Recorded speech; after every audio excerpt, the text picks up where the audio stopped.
Visit Palmerbet.com for all the best rugby league betting odds.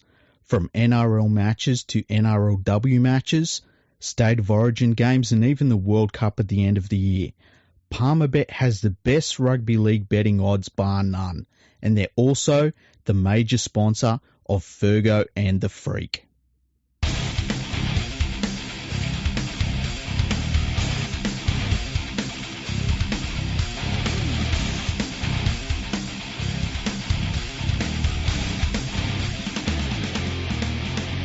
Welcome to episode 381 of Fergo and the Freak. I'm that bloke from Rugby League Project, Andrew Ferguson. You can find me on Twitter at AndrewRLP. Join me as always is the award-winning LeagueFreak. You can also find on Twitter at LeagueFreak. How you going there, mate? I'm going pretty well, the award-winning Andrew Ferguson. How have you been? Yeah, not too bad, not too bad. All's pretty good over here in this side of the world. Yeah. No rain, I guess. Yeah, it's always good. We've had a lot of rain in New South Wales and Queensland. There's been a lot of flooding, but hopefully the worst of it is behind most people, and we can, look forward to drying everything out and getting lives back to normal again. The good thing is you've had a few stints of being stuck inside your own home. You're able to handle this now. Yeah, that's true. I'm kind of lucky. I'm not anywhere near a river or anything like that. So, but it's okay, mate, because the rivers are coming to you. Yeah, the rivers are coming to you. Yeah. I'm really excited about this episode because we are doing the 2022 NRL season preview, but we've also got our new sponsor on board, which is Palmerbet. If you go to palmerbet.com, and you can bet on all of the NRL games. You can bet on the women's rugby league matches, State of Origin games, all the futures in the NRL. You can even bet on the Rugby League World Cup. And so our plan this year is to basically have a episode that we put out every Tuesday or Wednesday, which looks ahead at the upcoming round. And we're going to give you the odds from Palmerbet. And it was great to have them come on board. They approached us at the end of last year and said, hey, we'd love to, form a partnership deal with you. And it was really straightforward. And, yeah, it's great to have them on board. Yeah, we decided that, you know what, we're happy to lend our cause to their, what they're doing there.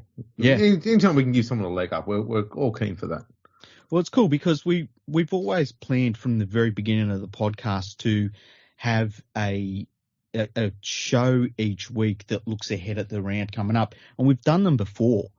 And we always knew that we would like to get a betting partner on board specifically for those episodes.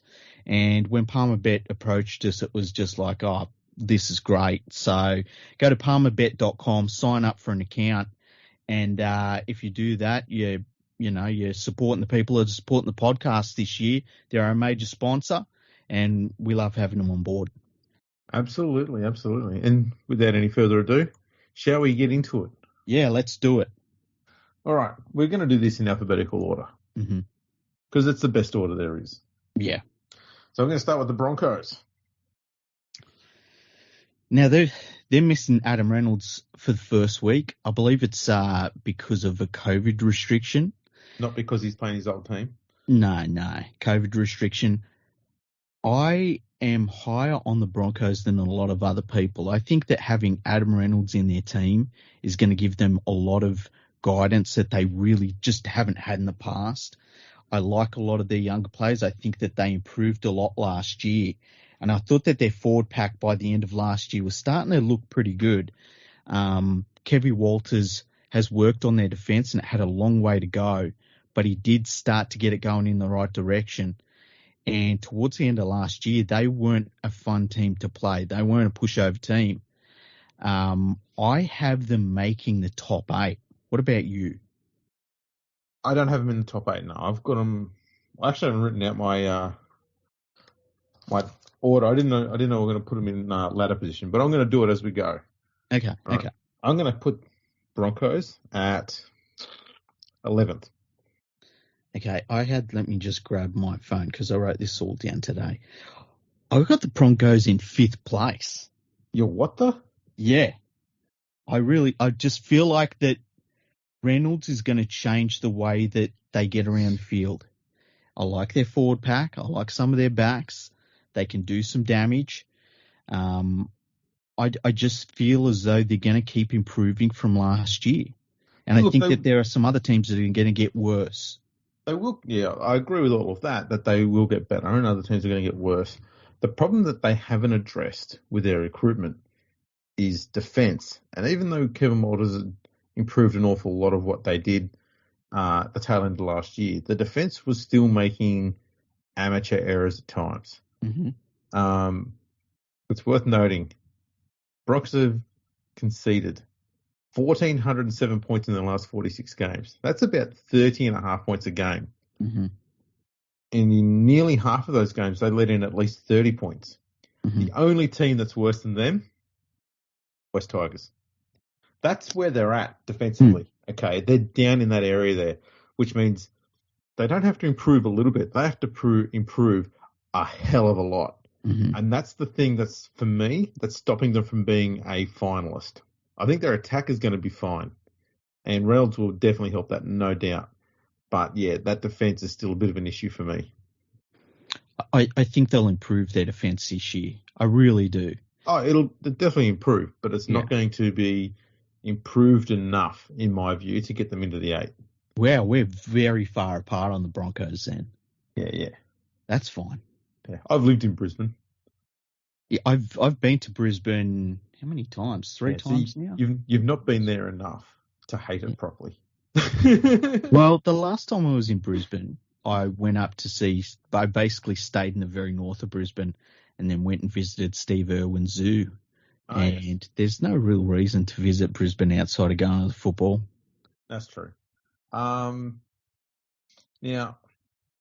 there's a few players I want to mention here, okay? And the first one's going to be Billy Walters. Mm-hmm. He's been a little bit of a journeyman. Mm-hmm. And he's played under some damn good coaches, Michael Maguire, Craig Bellamy. And yet he's at the West Tigers and couldn't even nail down a semi-regular spot there. And he's moving up to play under his old man in a team that's got next to no depth in the halves whatsoever. Do you think he's good enough to nail down a starting spot at the Broncos, given that they've only got generally 2 NRL quality halves ahead of him? That's going to be Adam Reynolds and Albert Kelly. Do you think he's going to be good enough to push either one of those out of there? No, I don't. It makes me wonder why they signed him. Yeah, look, sometimes the coach wants to just have his son around the club, and we've seen that a lot in rugby league. But I think that if you see him in their side, it's probably not a good sign. I just think that he's not a first grader. He just isn't. No. And you know what? He's 28. Yeah, that's the thing. I mean, it's just, he's just a reserve grader, and that's fine, Yeah. But I think that, he's in their team for round 1. I don't know how I feel about that, but there's a lot. I'm really unimpressed with that Broncos halves pairing for round 1. Yeah, I think that I would like to see them have moved beyond Albert Kelly. Well, I think they're probably waiting on Tyson Gamble to just nail that gig, because I think Gamble's got so much more potential than Kelly does. Yeah. And they're only sticking with Kelly because of experience, I think. That's it. Yeah. But there's so many great players in this Broncos team. Like Corey Oates, you don't have to worry about him. He's a very good player. If Tony Staggs can stay on the field, he's a real strike weapon out wide and can break a game apart. Herbie Farnworth, he had a great year last year. Asako, if he gets his defence in order, he can be pretty handy at the back for them. They're going to have Reynolds in the halves, and I really do like their forward pack. If their forwards can get their defence under control, they're going to be a bloody good team, I reckon. The potential's there. I also hope Selwyn Cobbo gets a lot of game time, because that kid looks like an absolute bloody star. Yeah. Bloody fast too. Mm-hmm. Just pretty much then there. They've we'll go through some of the changes they've got there. So obviously Adam Reynolds is in, Kurt Capewell's in. They picked up Brenko Lee, Corey Jensen, Jordan Pereira, Ryan James. Not too sure on that one. Tamario Martin's come back from retirement after that very scary head injury he had there. Yeah. Obviously picked up Billy Waters as well. They lost Xavier Coates, Tavita Pengai Jr., Brody Croft. The Croft loss is not a big one. No. Anthony Milford, another one they can do without. Alex Glenn retired. They released quite a few, actually. John Asiata, Richie Kenner, Ben Teo, Carmichael Hunt. Jesse Arthurs went to the Warriors. Danny Levo went to Huddersfield. And Ethan Bullimore went to Manly. And you look at all of those players and they're all addition by subtraction. Like, there's none of those players that they need or you look at and think, oh, man, I wish they'd kept him. Well, they've made good moves there. They could have hung on to Coates. Mm-hmm. That kid's a genuine superstar. He's going to be absolutely nailing it at the Storm. I think that's the one loss that they will regret. Yeah. But at least he's just a winger, Yeah. Bullimore might be the other one. He was a pretty solid player at lock. But they should be okay there. Their depth is a little bit questionable because what they did lose was a lot of depth players. Yeah. So the depth's not looking too fantastic. Palmerbet has them making the 8 at $2.75, which is pretty good odds. Like, they're definitely ones I would jump on. To finish in the top 4, they're $8, which is probably too far of a stretch for them. To miss the top 8, they are, I'm just finding it. To miss the top 8, they're $1.45. So they are favouring them to miss the top 8. But I like them. I think they're going to make the top 8. Yeah, all right. We'll move on to Canberra here. Mm-hmm. And have you ever seen a team find its premiership window and then run out that fucking window and burn the house down around that window as quickly as the Raiders have? They made that grand final, and it looked like they were setting themselves up for a few years at least of solid, consistent football where they would just be in and about, say, the top 6. But after the grand final, just the arse fell out of it, and they've just been meek. I think the Canberra Raiders are the most mentally weak team in the NRL outside of one that is from Wests. They have already had to have Graham Annesley come out and say that the league hasn't got something against the Canberra Raiders. They haven't got a grudge against them. We haven't played a game of football yet. All they do is piss and moan about the rule changes. The coach is always whinging about the referees. The players are always whinging about being disrespected, and they've won nothing. Like, they're just mentally weak, and I don't know what they expect from the rest of the league. I think they're a joke of a club. I think that they have so many players that are just, they crumble under pressure, and that's just who the Canberra Raiders are. The silly thing about this whole complaining about the rule changes more than anything is these rule changes impacted, obviously, all 16 clubs. Mm-hmm. And all 16 clubs had to learn ways with the cattle that they had to work around the rules. And Ricky Stewart refused to. It was almost like he thought, if I refuse to play by the rules, then the rules will change to accommodate me. And they don't, Ricky. Mm-hmm. I know Stewart didn't like the rule changes, and I agree with him on that for the most part. But just because you don't agree with it doesn't mean that you can't ignore them. You've got to change your squad to be successful. And he just refused to change their play.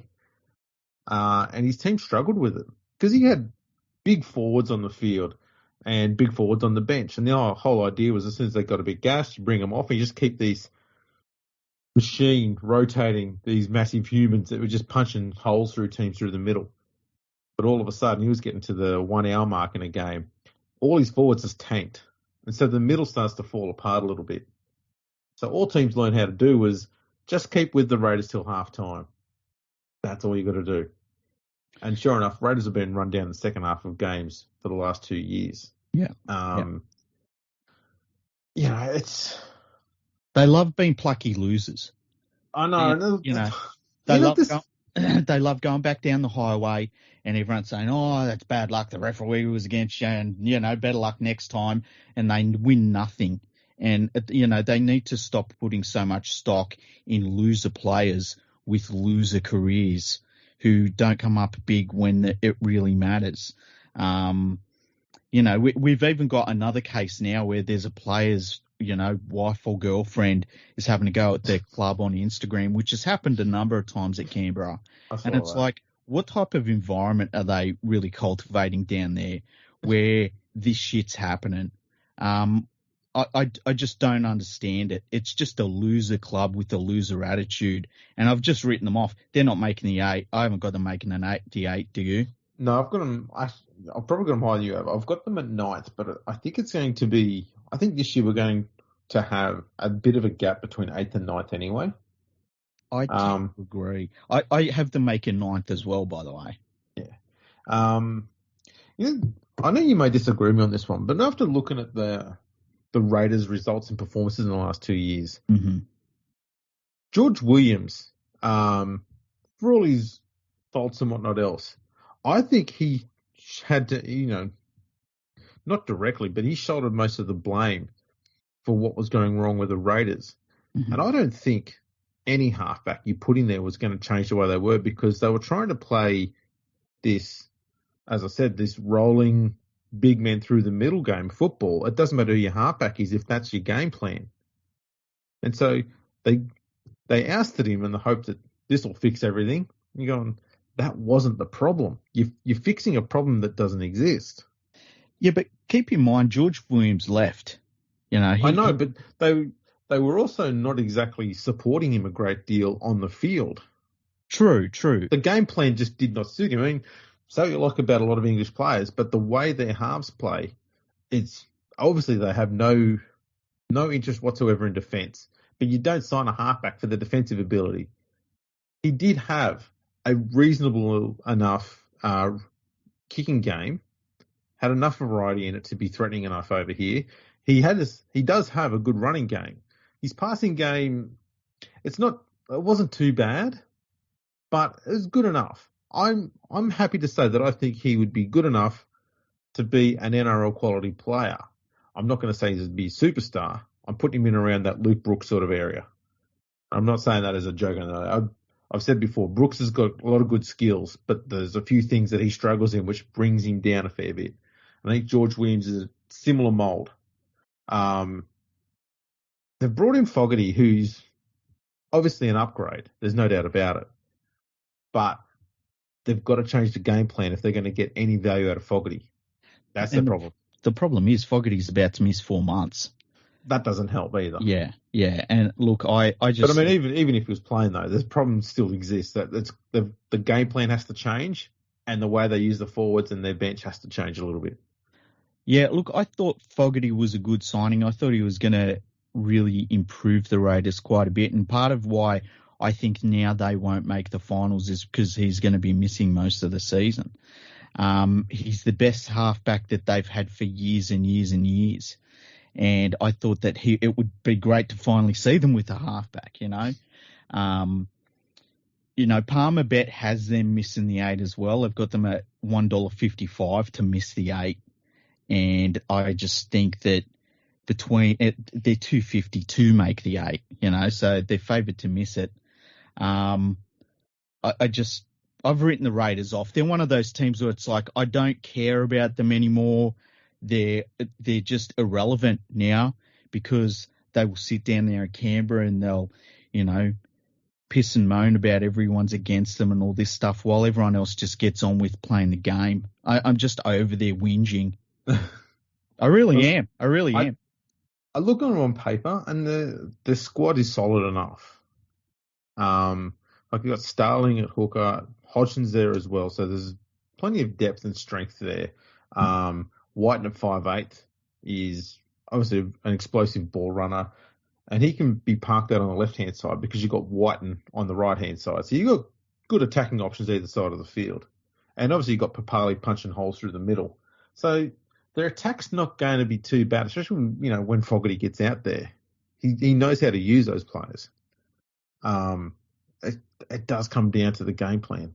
So that's kind of the reason why I've got them at ninth. I think they are capable of winning enough games to be competitive for the majority of the season to reach the finals, but I think they'll fail at the last step because they just choke. Yeah, it'd be a good place to open a linen company because they are the best when it comes to folding. They've picked up Adam Elliott. Mm. He's been a bit of a basket case off the field, and to be honest, there's been a few players that have been like that when they've been at Canberra. Yeah. Do you think Ricky can get him to pull his fucking act together? Because he's a handy player when he's focusing on footy and not being a dickhead off the field. No, I don't think they can. I really don't think they can. You got to remember, he's going to be spending a winter in Canberra. Do you know what that does to a person? Yeah. Yeah. Yeah.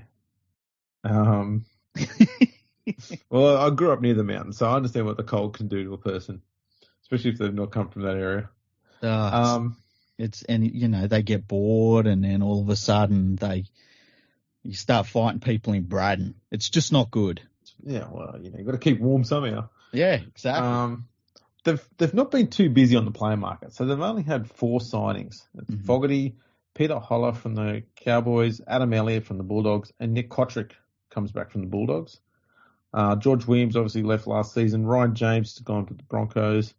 Havili to South. Simonson to Parramatta. Soliola retired. Dynamis Louis released. Curtis Scott released. Darby Medlin released. And Caleb Aikens has gone to Lee. Yeah, poor Caleb Aikens, sorry. The weird one for me is Kotrick. Like, remember they lost him and he was supposed to be, a big name player that the Bulldogs got, and then the Raiders got him back because, I believe it was one of those Phil Gould goes in and starts paying other teams to take players off his hands. Yeah. And because that works well. Yeah, that's fine. That's how you have your 10-year plan. But he's returned to Canberra, and you kind of look at his addition, and it doesn't really feel like much of an addition. Yeah. Well, I'm so low on the Raiders, hey? You are. I am so low on them, and I make no apologies. Do you think the Tigers can do better than them this year? Than the Raiders? Yeah. No, but they have a similar PR attitude at the Tigers, so... Because I just wanted to gauge just how low you were on them. Nah, okay. Not that low. I will say this, that the Raiders have more talent in their side. Yes. But because they're similarly gutless to the West Tigers, they will do nothing. There we go. It's good to know. We need to have that gauge. Now I'll move on to the Bulldogs. And I think they're going to be one team that people are going to expect huge improvements from. Mm-hmm. I don't necessarily think they're going to get them. I disagree. So where did you have them finishing? 12th. I have them finishing in 8th place. Yeah. All right. We've had Ben Darwin on talking about cohesion. And yes. Here's the problem the Bulldogs have. Yes. A new fullback, a new centre, a new 5'8", a young halfback in just his 3rd season, I think. I was talking about... Jake Averillo? Averillo, yeah. Jeremy Marshall-King, who actually started out as a 5'8" and has been converted into a hooker. And then there's a few new forwards in there, a few outside backs as well.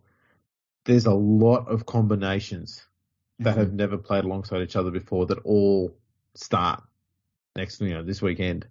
And look, they will be better, and they will get wins under their belt, and their attack will actually start looking good again, hopefully. And I can't see them being a side that gets belted around anymore.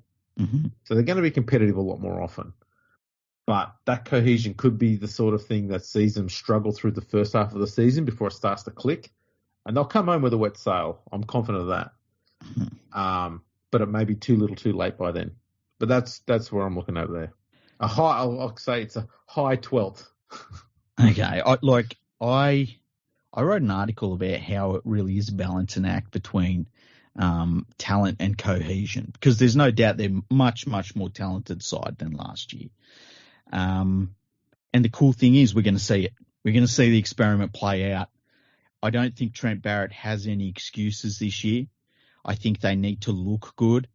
And, so far he has yet to prove he is a first-grade coach by any stretch. There's just not been one single moment where we've looked at Trent Barrett and said, oh, you know what, he did this. He's done nothing. So it's going to be interesting to see if he can actually get this team to improve over the course of the year. I really like their forward pack. I think Matt Burton is going to help them a hell of a lot in the halves. They've got some decent players in the backs as well. It's just going to be a matter of if they can gel in time. And I just feel like they're going to.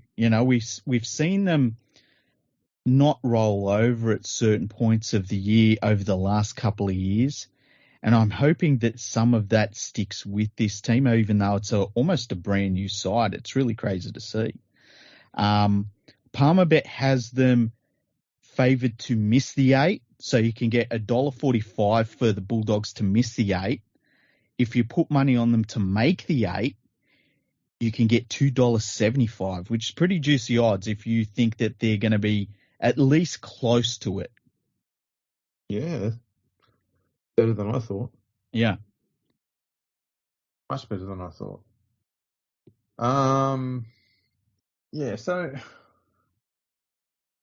Averillo is going to be one to definitely watch to see how he goes in that whole new structure. He does look like he's got all the skills to get the job done. But having so many new faces around him kind of means, in my view anyway, it means his development will sort of stall a little bit this year, only because he's got to start all these combinations all over again. So a lot of fans have to be patient with him just for this season. And I think next year is when the Bulldogs start to actually show huge improvement. I've got them as the top 8 side for next year. And they'll get kick out at least next year. Look, I'm going to be really interested to see how Matt Burton, if he takes control of this team as a playmaker, because we've seen that he showed flashes of being a really good 5'8" when he was pushed into that role at the Panthers when they had injuries and suspensions and State of Origin kicked in for them and stuff last year. There's already a little bit of talk that they said they would welcome him back at Penrith, which I'm sure the Bulldogs fans are really, really happy to hear about.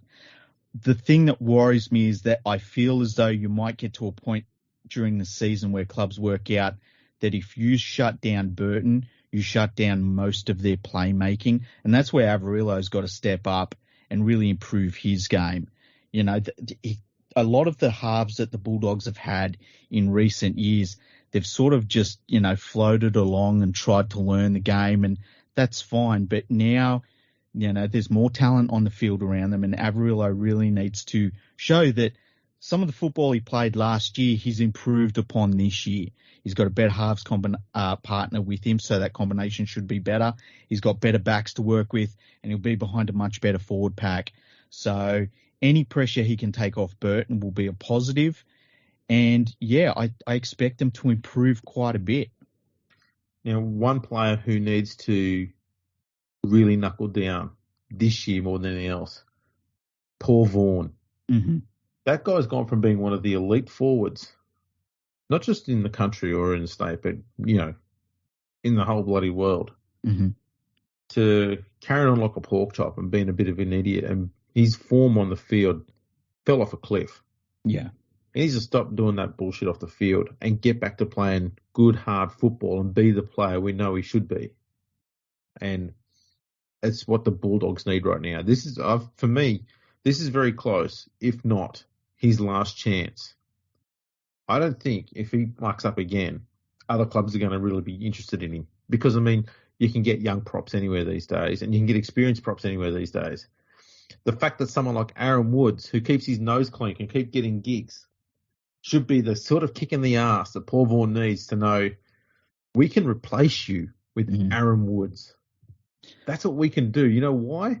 Because he always turns up, he always plays, and he doesn't put our club through shit off the field. Yeah. And pull your head in. Yeah. Paul Vaughan, it feels like if he doesn't play really well this year, he'll be in Super League really soon. Yeah. And I terrible. have huge raps on him. I loved him when he was in top form. I thought he was one of the best forwards in the game. And to see him fall so far, mate, I'm fucking dirty on him. I tell you, one of the players I'm looking forward to seeing is Tavita Pangai Jr. His career went off the rails at the Broncos. He moved to Penrith, was a model citizen. He wasn't there for very long, but he was very important to the Panthers' run. If he can find a shred of the form that he showed at the Broncos early on in his career, he's going to be devastating for the Bulldogs. It's going to be interesting to see how he gels with, that back row. It's him, Hetherington, and Josh Jackson. Now, Hetherington's going to get sent off every second game. We know that. But the idea of Tavita Pangai Jr. and Josh Jackson in the same back row, I mean, that is going to be really cool to see, because that is going to give them a lot of mobility. And Pangai Jr. is one of those players that can tear the game open, So if he has his head on, he's sorted, he's comfortable in the environment he's in, and he's just ready to rock and roll, he could be their best player this year. Got a few hotheads in the forward pack there. Luke Thompson. Yep. Pangai Jr., Jack Hetherington. Jeez, not going to sail a bit close to the win there, are they? We'll see how that goes. Look, we've seen Luke Thompson do some weird things on the field, and look, Jack Hetherington. I'm looking at the team lists here for the upcoming round. I keep on expecting to see a red sin bin mark come up against him, because it's just weird seeing him in the lineup still. This is the longest he's actually been without being sin binned. We'll see what happens. They're going to be good to watch at least, which is going to be good for Bulldogs fans, because, man, they've had some bludger teams to watch over the last, 5, 6, 7 years. Yeah. They're finally starting to take shape with a pretty solid side. So they've got a ton of player movement. Coming in, Matt Burton, Josh Adokar, Brent Naden, Matt Duffy, Paul Vaughan, Tavita Pangai Jr., Josh Cook from South, Max King from the Storm, and Braden Burns from South. They're all, with bar two of them, they're all named players. And they've been pretty good. I mean, they picked up Matt Duffy, which was a really good get. Yep. As was Matt Burton. Naden, again, keep your nose clean, you'll be fine. Adokar, very good pickup. Probably on the expensive side, but you know what? When you've been struggling for a while, sometimes you're going to end up forking out a bit of coin for players you normally wouldn't. But yeah, getting Pangai Jr., Paul Vaughan, even Braden Burns, all very, very good signings. And they've cleared the decks a bit too. They've lost Nick Kotrick, Nick Meaney, Renoff Tony, Will Hopewadi, Adam Elliott, Lachlan Lewis, Dylan Napa, Sione Katoa, Dean Brick, Chris Smith, James Ruminos, Brad Dietz, Watson Halita, Kiko Manu, Christian Crichton, Ofeki Ogden, and John Asiata. There's a lot of reserve graders in that list. Yeah, and a lot of them taking up a lot of space in the cap, and they've cleared the decks hard, and they needed to. Yeah. The one thing that they have to make sure they do is don't overcommit salary-wise, which is something that Phil Gould tends to do. Yeah. And then he has to start, paying other teams to take on talent just to stay under the salary cap. It's not a good way to go about things. Did you see the big blow-up during the week where it was an old man in the media saying that the Bulldogs don't use a drone at training, and then an old man at the Bulldogs trying to say, oh, yeah, we use a drone at training. And it was this weird midweek blow-up that nobody on planet Earth gave a shit about except those two old men that don't really like one another. Because the old man who broke the story knows so much about coaching rugby league teams. Yeah, exactly. I'm not going to, I'm not the sort of person who'll sit here and defend Phil Gould, God knows I've not done that much in the past. Mm-hmm. But if I have to sit there and criticise anyone, I'm not criticising an NRL coach who's won premierships and has been in the game for decades. Especially if I was just being a journo. I mean, the journo doesn't even know how to do journalism properly. What the fuck's he going to know about coaching? He doesn't even watch the game. Yeah. Well, they're on way past his bedtime, for sure. Yeah. Well, yeah. I mean, the bar's shut, so of course it is. So next we've got... Oh, actually, what are the odds for the Bulldogs there? Did we do them? Yeah, to make the 8 and miss the 8. Yeah. Yeah, we did those. Oh, good. All right, we're moving on to the Sharks now. Mm-hmm. And I think this year, because of the amount of changes that have gone at the club, people are a bit confused. And they don't know whether it's going to make the Sharks better or worse. They don't know whether they want to rank them worse because they just don't like them, or, you know, there's this weird feeling that goes on around the Sharks. You've got to try and put your head sort of in a clear space, break away from everything you've not liked about the Sharks in the past, you know, the whole side of stuff. And also the salary cap stuff. Remember that? Well, let's just call it all the Shane Flanagan stuff. Okay. Right, move on from that, because the club now has officially pretty much moved on from that. It's a new era. It basically is. Because I think they've only got two players in the squad this year that were actually part of the 2016 Premiership winning side. Oh, geez, that's put me to the test. I'm not sure. I think it's Wade Graham and Andrew Fafita. Mm-hmm. I don't think there's anyone else left there. Yeah, I think you're about right. Was Mulatalo? Nah, he was after that, wasn't he? Yeah. So it's basically a brand new team, new coach. The coach was never at the club in the past. We've got to start with a clean slate here now when we're looking at the Sharks. So where do you have them finishing? I actually have them 6th. Ooh. And you know what? I had them missing the finals when I started looking at this before I saw the trial games. I don't know, you don't take much from the trial games, but the way Nico Hines was playing in the All-Stars game and in the trial games has got me rather excited about the way the Sharks are going to play games this year. Because he's still playing the game like he's got good control of the team around the field. He seemed to have clicked into that role really well. Mm-hmm. He's still got a very dominant running game. And he's not a small bloke like most halves. He's a decent-sized human. So you put a decent body with that mindset of run first.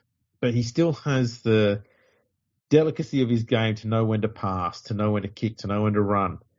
Man, he looks like he's going to be a lot better at being a half than I initially gave him credit for. I thought he'd just be a 5'8", and he'd be playing a similar role to Whiten. But, man, he took control of that Sharks team and steered him around the field. And he did the same thing in the All-Stars game. So I kind of got raps on him now. And if he's got Blake Brayley fully fit and back again, that kid is a very good attacking player, very nippy out of dummy half. And you've got Kennedy linking up with him out the back. Man, can't tell me that's not at least somewhat exciting to watch. I have to finish in 10th. You put Wade Graham on one side, you got a 5'8" over there. Yeah. I tell you what, Palmerbet has them $1.90 to make the 8 and $1.90 to miss the 8. So they're like split down the middle on it. Yeah, they've got them 8th essentially. Yeah, I have them in 10th, and I'll tell you why. There's a lot of raps on Fitzgibbon. And whenever there's a lot of raps on the next super coach, it never works out. If you can tell me one of the next super coaches that we've ever had that has worked out, there just hasn't been one. Stephen Kearney. Yeah, exactly. Just keep going down the fucking list. Like, they just are all crap. So that worries me. I also saw during the week on the news, Craig Fitzgibbon was talking about he wanted to change the culture at the Sharks, and he wanted to channel the culture of the Sydney Roosters in a game in 2020 where they were missing all of their players, their good players, and it was a lot of reserve grade players, and they still managed to beat the Dragons And I'm thinking to myself, what the fuck is he talking about? Like, he wants them to have the culture of a different team that beat a different team from 2 years ago. Like, that just makes no sense to me at all. From one game. If he's talking about fighting spirit, let's be honest. The Sharks have been one of those teams that has been able to play those knock them down, drag them out, fucking snooze fest games where the scoreline is like 16-14. Yeah. And they've actually been a team that wins the majority of those. It may not be a massive majority, but they'll win those slightly more often than not. Yeah, they love an arm wrestle. Yeah, and so that's not something that's new to them or something that's hard for them to do. They know how to do that already. Yeah. The last 2 years under John Morris, they learnt attack. Mm-hmm. And last year, it started to come at the expense of their defence. And that's essentially what cost them a spot in the finals last year. They finished on the same competition points as the Titans, but their defence leaked 33 points. Their points difference was 33 points worse than the Titans, and that's what cost them a final spot. So that's all he needs to work on. He's got the attacking weapons all over the field there. He needs to get that defence fixed up. That's it. Don't need to change your culture or do any other fancy fucking bullshit. Just make sure the defence is good. I don't like that they've got Matt Moylan still. I think that's terrible. The thing is, apparently they re-signed him on a much heavily reduced salary, but he shouldn't be the sort of person they look at as being a regular in the 17. He should be a bloke they call up if they've got an injury somewhere, and only then you put him on the bench. He should be mowing lawns somewhere. He's not a first grader anymore. Like, I don't know if they really like sending, players to a local physio to keep them, in business or something, but I have no idea why he would keep Matt Moylan around when he's just always injured, and he has had, how many good games has he had in the last 3 years? Like 2 or 3? Yeah. I just don't know why he'd bother anymore. And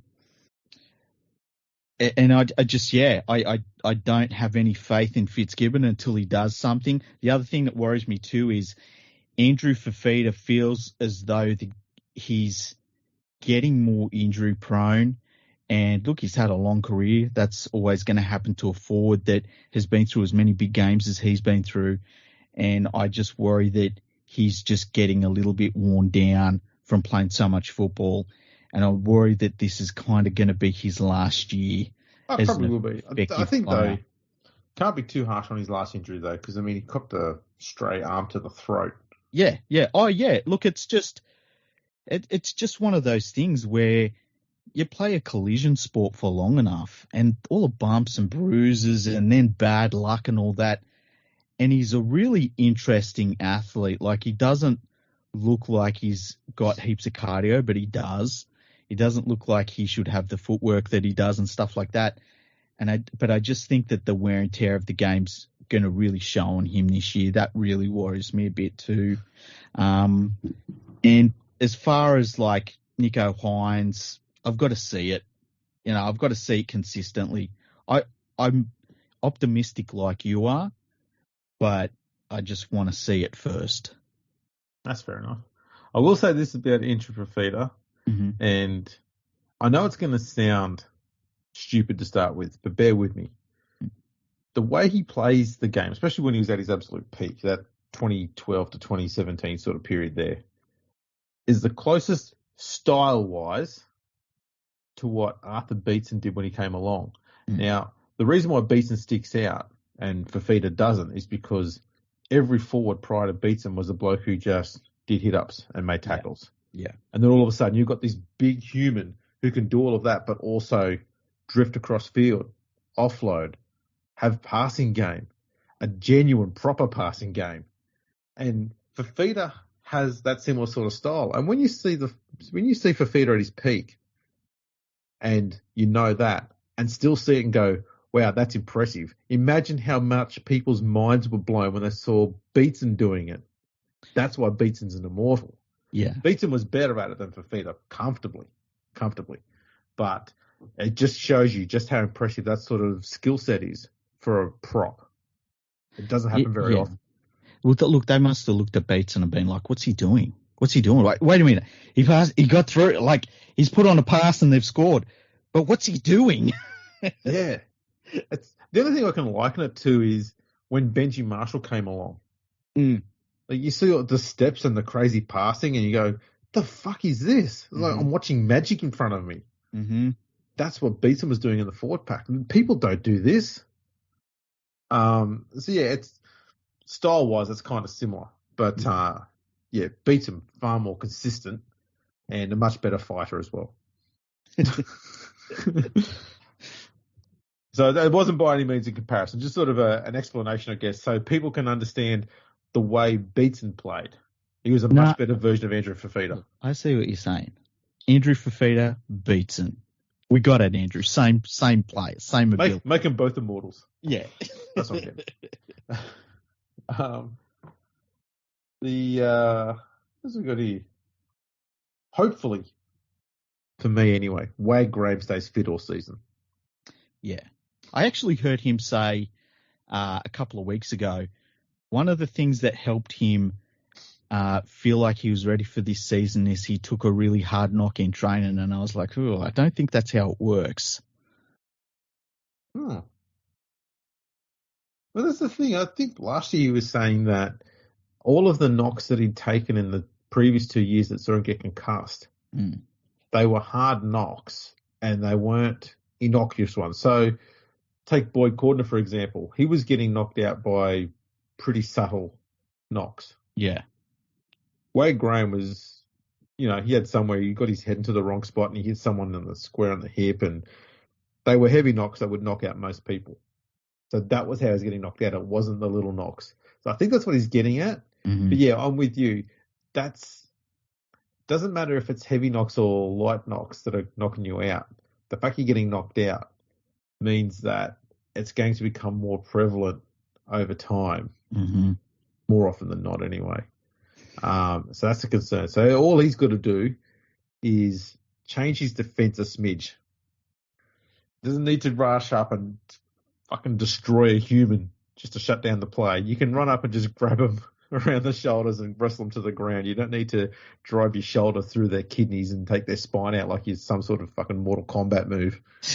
And steady dash, just bring it back a bit, Wade. Look, and that's the thing that worries me about the Sharks. There's so many players in their lineup that it's like you could see them really quickly getting into injury problems and having a Roosters type season where they've just got half a dozen players who just a bit unlucky with injuries at this point, and they are getting knocked down, and that's what really worries me too.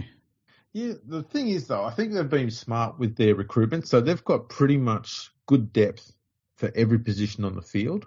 So it's almost like they've decided, you know what, we are going to go out there and we're going to fucking destroy ourselves because we know we've got some pretty decent players to come in behind them if we need to. Let's just completely smash the first wave of players that are coming in and just bring in the waves behind them, and we should be okay. How about the fact that Craig Fitzgibbon, first grade coach as a head coach, and he has to miss the game because he picked up COVID? Like, that's got to suck. Oh, boy. That's not good. Was he hanging out with Adam Reynolds, was he? I don't know, but the timing's terrible. Like, he could have got COVID any time in the last 6 months and been fine, and he gets it like the week leading up to the first game. That's not good. It made me wonder if you could coach via TV. Of course you can. I think you could. The problem would be the halftime speech. You'd be fine. Do it by Skype. You could do it like have like a robot carrying a TV screen. That would be cool. A virtual Fitzgibbon. A virtual Fitzgibbon. What a brilliant idea.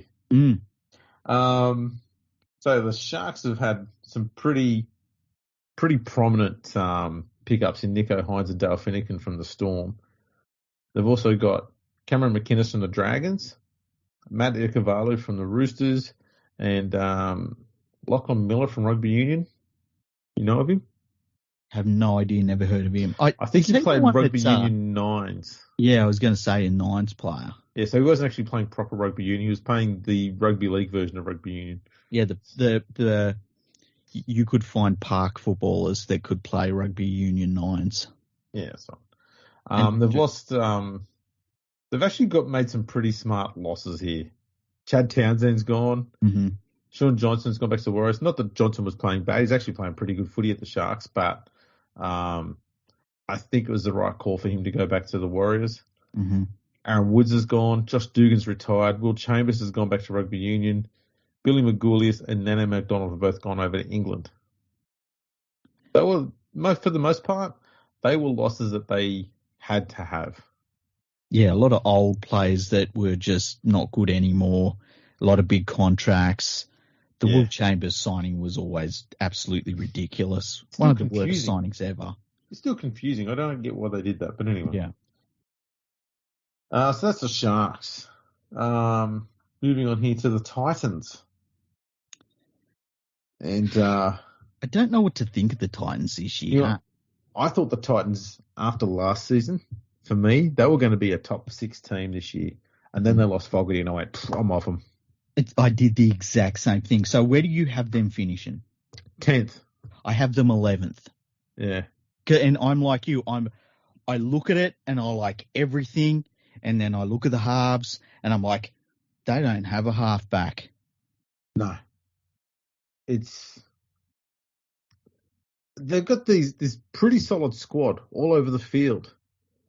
But the one thing they need to make sure everything goes to plan is a halfback. And it's just, they've got a rookie. Yeah. And look, we'll see how he goes, right? But alongside him is Al Brimson. AJ Brimson, yeah. Yeah. And he's a better fullback. He's an origin fullback. And he is, but at the same time, you've got Jaden Campbell. Yeah, you've got to have Campbell. We saw enough out of Campbell last year for it to be a case of his ceiling could be way higher. He's so young, and physically he handled it so well for such a slight player. You've got to play him back there. He's not. He wouldn't have been a good choice to play at 5'8", which I think might end up being his position down the track. Yeah, but I know you feel a bit differently about Brimson. I've never looked at Brimson and thought, oh yeah, he's good. He'd be a good 5'8".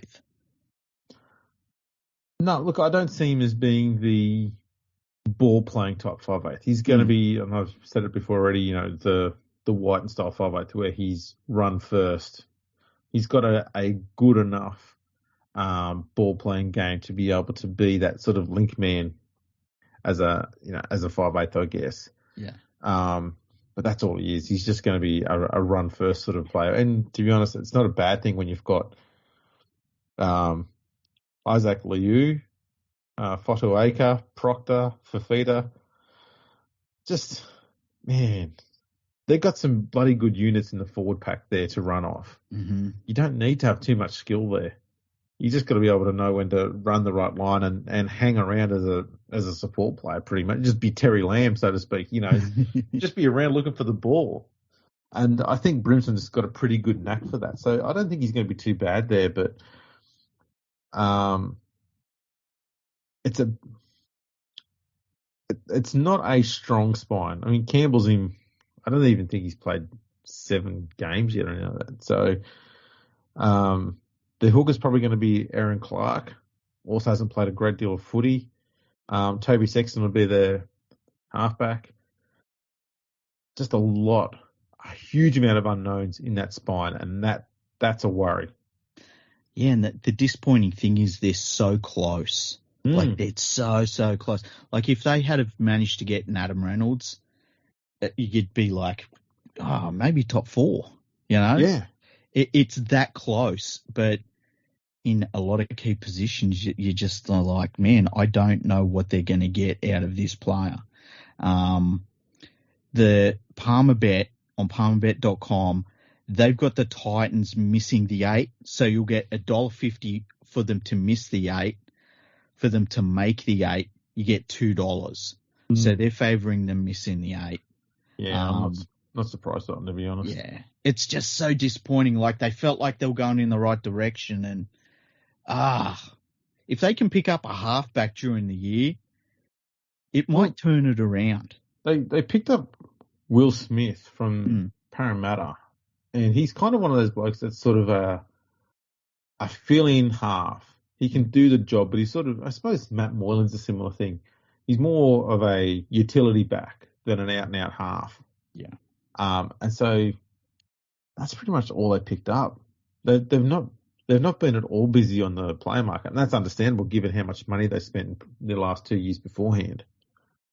They wouldn't have much cap space left, but so they picked up Isaac Liu, Paul Turner from the Warriors, Aaron Booth from the Storm, and Will Smith, and they lost Joe Whitbread, Sam Stone, Tyrone Peachy, Jamal Fogarty, Ash Taylor. They released Mitch Rain, Jonas Pearson, and Anthony Don retired. So they've actually lost quite a bit of experience, more than anything.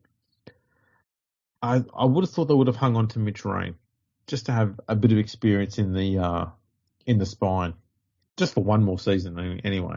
Yeah, I was a bit surprised by that move. How do you think that Fafita's going to go this year? Because last year he was disappointing.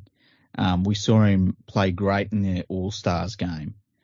But I think the problem they're going to have this year is with a rookie halfback, he will have, ups and downs form-wise, because every young player has that. I think when his form does dip, he's instinctively just going to say, I'm just going to give the ball to Fafita. And Fafita's going to be getting his hands on the ball a lot more this year. And I think teams are already aware of that because he's got 17 tries last year. Yeah, it's ridiculous. When he's playing poorly, he's scoring tries. Yeah, and so teams know that he's going to be getting the ball a lot. And with a rookie halfback there, who will probably default to giving him even more ball, I think teams are just going to sort of put a lot of good defenders on Fafita's side to try and quieten him down a fair bit. Whether they can do that or not, it's a different matter. But I would be surprised if Fafita gets shut down a bit earlier to stop him from running. Because once he starts running, good luck.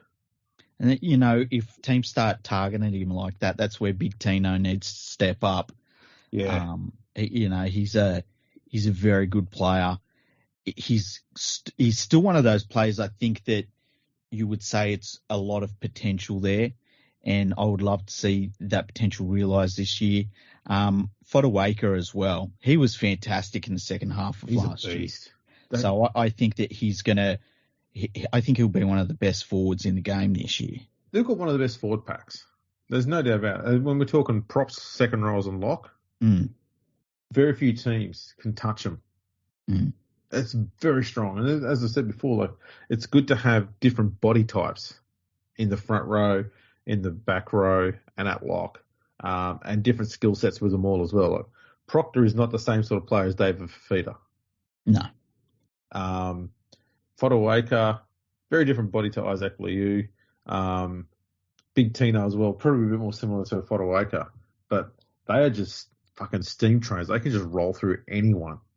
And you got the likes of Jared Wallace on the bench as well, who are just more of that solid bloke who can come in and just do the dirty work. He'll do the hit-ups. He'll do the tackling in the middle. Those guys that you just need to have in your team. So they've got that really good mix. And good mix of experience with youth as well. I really do like their forward pack. I just wish they had have hung on to Rain for one more season. I think that would have made it absolutely perfect. Rain or Fogarty, just one of them. Oh, well, Fogarty, obviously more. I think his loss is a big problem. Yeah, definitely. We'll see how they go, though. Manly's next. Manly. They had that crazy year last year where they started off the season looking like atrocious. They were so bad. Like you and me were saying, Des Hasler's got to go and stuff. And then about 2 weeks later, they turned into the greatest football team that had ever graced the field, led by Tom Trbojevic, obviously. But then towards the end of the year, the better teams, showed that they'd worked them out. And that's what worries me about Manly this year. Yeah, the key that teams found out was you can't stop Tom Trbojevic. So the plan is stop him getting the ball as early in the play as he can. So rush Cherry Evans so that he can't get the ball out to Trbojevic.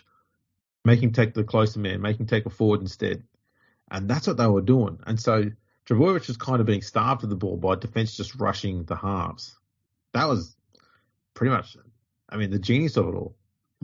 And when Tom was getting the ball, it was kind of either too early in the set or too late in the set. And so teams were able to slide and sort of accommodate for it a little bit. It was still bloody effective.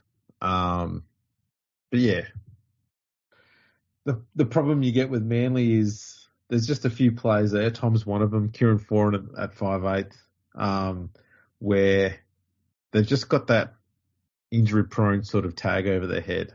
And you know if they lose one of those two, especially Trbojevic, they can go from being a top 4 team to being a top bottom 4 team very quickly. And that's the concern with Manly. So where did you have them finishing? I actually do have them at 4th. Okay, I've got them in 7th position.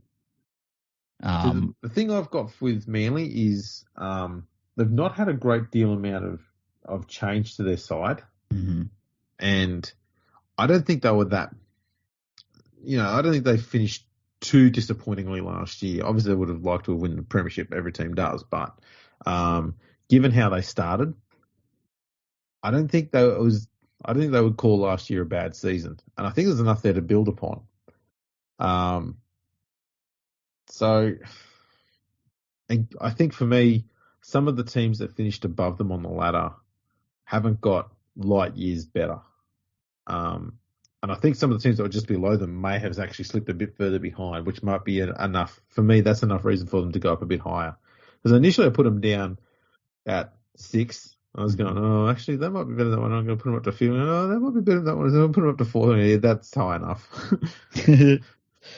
I just worry that it's going to continue the teams really working them out a little bit, and that injury cloud that was always hanging over Trbojevic, that has always worried me. And look, Kieran Foran played a lot of games last year. Yeah. And that hasn't happened in years and years either. Since he was last at Manly. Yeah, exactly. So that worries me a bit. Palmerbet has them basically making the top 4 as well. So they're the 4th lowest odds to finish in the top 8. They're at $1.18 to finish in the top 8. They're $5 to miss it. Yeah. If you look at the top 4 finish, they're $1.95 to finish in the top 4. So they've got them pretty highly rated as well at Palmerbet. There you go. So I initially was going to say, prior to the news of him signing elsewhere, that Dylan Walker needed to pull his finger and actually have an absolute blockbuster of a season, but the Warriors are signing for next year, so he'll just plod along again this year. Yeah, he'll. I wouldn't be shocked if he plays more in reserve grade this year. He should. I agree. I don't see a spot for him in this side anyway. I couldn't believe it when the Warriors signed him. I don't know what they're looking at. I made a tweet at the time saying it was a very West Tigers-like signing in the sense that they just signed a bloke who was available, not because they needed him. How many halves do the Warriors have, and how many more do they think they need? Yeah, I just don't get it. It's they've got the best halves depth in the comp, comfortably. You got Harris Tavita, Johnson, Nikorima. Mm-hmm. You could throw this guy in there as well, and another guy there as well. I can't remember his name now. You have like 4 or 5 halves there. It's nuts. Yeah, it makes no sense, but the Warriors do that sometimes. They do. Josh Aloiai, though, he needs to pull his finger out. He was a very, very good front row at the West Tigers, and he's left the club and got worse, and that's pretty rare. Yeah, that's true. Last year I think that they were expecting to really build around him, and it just didn't happen, which was kind of crazy. And I know he did get injured, and people might think I'm a bit rough, but, even before he got injured, he was crap. Yep, I agree. Simple as that. They've only made one signing this year, and that's Ethan Bullimore. And they've let go Curtis Sirenin, Moses Sully, Tavita Funa, Jack Gachewski, Zach Sadler, and Cade Cust. So maybe they're clearing the decks for something. Possibly. I think Saab is going to be outrageously good this year. Yeah, actually, I think Morgan Harper too. Mm-hmm. I don't mind him at centre there. I think he would go pretty well. There was I was watching him in a trial, and he got a bit of space, and it was Josh Addo-Carr-like speed, where it was he the other guy had the angle, and it didn't matter. He just blitzed him, and it was like, wow, this could be really special to watch that this year. You know, I think Brad Parker needs to have a bigger season this year. Not only had a bad one last year, but I think the problem he's got is Ben Trebojevic is eventually going to become an NRL quality player, and we're only a season away from it. Mm-hmm. And I don't think Harper's going to be the one he's going to replace, which means Parker either needs to leave or get better. Yeah. And I think this year will be that season where Manly make that decision on what they do there. Yeah, I don't know how old he is. I don't know if he's old enough to play NRL yet, but I wouldn't be shocked. He played last year. Oh, there you go. I wouldn't be shocked if by the end of the year he was a full-time first grader. Yeah, so it'll be interesting to see how they juggle that. The other one too is I don't know what Manly's plans are to succeed their halves pairing. I thought Cade Cust was in their plans, but they let him go to Wigan. So, I know the other half they had was that clown who went to the Warriors, Dylan Walker. So they don't really have any halves depth anymore. I don't know what they're going to do there. I don't worry about DCE because I'm not seeing any deterioration from him at all. And look, Foran had his best year in felt like 8 years. It was ridiculous. But yeah, you would feel like this is probably Foran's last year where it's certainly his spot. You'd hope that Manly next year are coming into the season saying, look, we're probably going to go with this younger guy alongside DCE. But we'll see what happens. We'll see how the season plays out. Yes. So, who are next? Melbourne. Well, it's all over for Melbourne, unfortunately. They'll never be the same again. We writing them off? Yeah, write them off. I think it's really, really safe to write them off. Yeah, as it is every year. Yeah. So where do you have them finishing? Second. I have them first. Yeah. Oh man. So if you look at the betting lines, to finish in the top 8, they're $1.07. Right. To finish in the top 4, they're $1.45. To miss the top 8, they're $7.50. Just let me find to win the premiership, they're favourites. They're $4.80. Wow. And to win the minor premiership, they're favourites. They're $4.50. Wow. So Palmerbet has them like the team to beat this year, and I can't argue with it. It's just so easy to set those prices there because, man, more often than not, you're going to be right. Well, that's true. They've had a little bit of churn in their squad this year. But at the same time, Nico Hines was basically a bench player before last season, and Ryan Pappenhausen being injured and missing 3/4 of the year is what gave Hines the opportunity to become what he did and get signed elsewhere. Finnegan is a loss, though, because he's a defensive powerhouse in the middle of the field, and those sort of players are not too common, so he's going to be tough to replace. They've also picked up Josh King and a couple of rookies as well, so they've not been, alongside Nick Meaney from the Dogs and Xavier Coates. Yeah. They've not been too aggressive in the market, but picking up Coates was a really big signing for him. Yeah. Perfect replacement for Addo-Carr. 100%. If Coates is there for the next 8 years and is the Australian winger for 6 of those years, you wouldn't be shocked, would you? Oh, not at all. Not at all. So it's not a bad squad. They've basically kept their spine intact.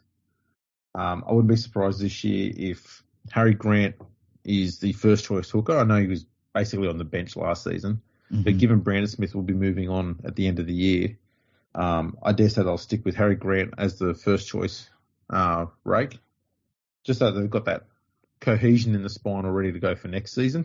Because that's just what Bellamy does. It's just roll on to the next season. There's no rebuilding phase. Everything just rolls along off the production line and just never stops being successful. It's a absolute feat. And the other thing is, like, this time last year we weren't talking about Nico Hines. They always bring somebody out that it's like, oh, who's this guy? He looks pretty good straight away. First game, like first 10 minutes, you're like, yeah, this guy's got it. And the Storm are really good at bringing those players through. I really, really hope that Pappenhausen can get through the season injury-free and without any head knocks, because he was playing really, really good football last year, and then he copped that bad head knock, and that was it. His season was basically over from that point on. And that really hurt the Storm. Like, he was so difficult to contain, and it just made them that little bit easier to contain overall as a club. I worry about George Jennings on the wing. I just feel as though he's a make-do player for the Storm, and they do that sometimes, and they can get by with players like that. Coates, I wouldn't be shocked if he was the top try scorer at the end of the year. But yeah, it's the Storm. They're just going to do what they always do. They're going to be really, really hard to beat. And yeah, I've got them winning the minor premiership again. Yeah, I've got them a second. The thing I think we'll see from them this year is probably blooding some new young players, because they're going to lose both the Bromwiches next season to Redcliffe and Felice Kafusi as well. Yep. Brandon Smith to the Roosters. That's a fair chunk of their forwards this year gone. So I wouldn't be surprised if they start bringing through a few young forwards into the side as well, and they'll be on the player market next year as well, to try and cover those gaps. But yeah, I wouldn't be surprised if Brandon Smith's playing at lock for the most of the year. Yeah, 100%. Tyron Wishart is going to be a name I think we'll all know about by the end of the season. Tyron Wishart and Bronson Garlick as well. I think that both of them will be like, oh yeah, that makes sense. The sons of former players. Yeah, Wishart is an absolute, highly regarded playmaker, and he spent most of the off-season being exclusively being coached by Billy Slater as well. So they don't know whether they'll make him a fullback or a 5'8". I mean, there's no need to make him either at this stage, but he's going to have that ability. And if he's built anything like his old man, they might end up just putting him at centre. Yeah, exactly. We don't know if he's faster than his old man, but I dare say he is. Well, even Mark Lang was faster than him. That's right. I'm still having flashbacks about that. I'm still dirty that we had a winger that was run down by a real old school prop forward. Those are the days. Now, who we got next? The Knights. I have the Knights finishing in 12th place. Wow. Yeah. They were another team I was stuck on. I didn't know whether they were going to be 12th, 10th, 8th. I went with 8th because it's just an absolute logjam, I think, between 6th and 11th. Of just a bunch of teams all kind of a bit meh. Although they've got different varies of meh. Well, Palmerbet has them at $1.28 to miss the 8, and to make the 8, finish in the top 8, they have them at $3. So they've got them as outsiders too. Yeah, the thing that worries me about them is I think that the coach has not proven himself just yet. One of those next great coaches in the game, he just hasn't really done much. He's apologised a lot. Yeah, that's about it. He's taken ownership. A lot of things are all on him. And That's noble and awful what it is at the time, but when you do it all season, it's boring, repetitive, tiresome, and it doesn't do anything for anyone.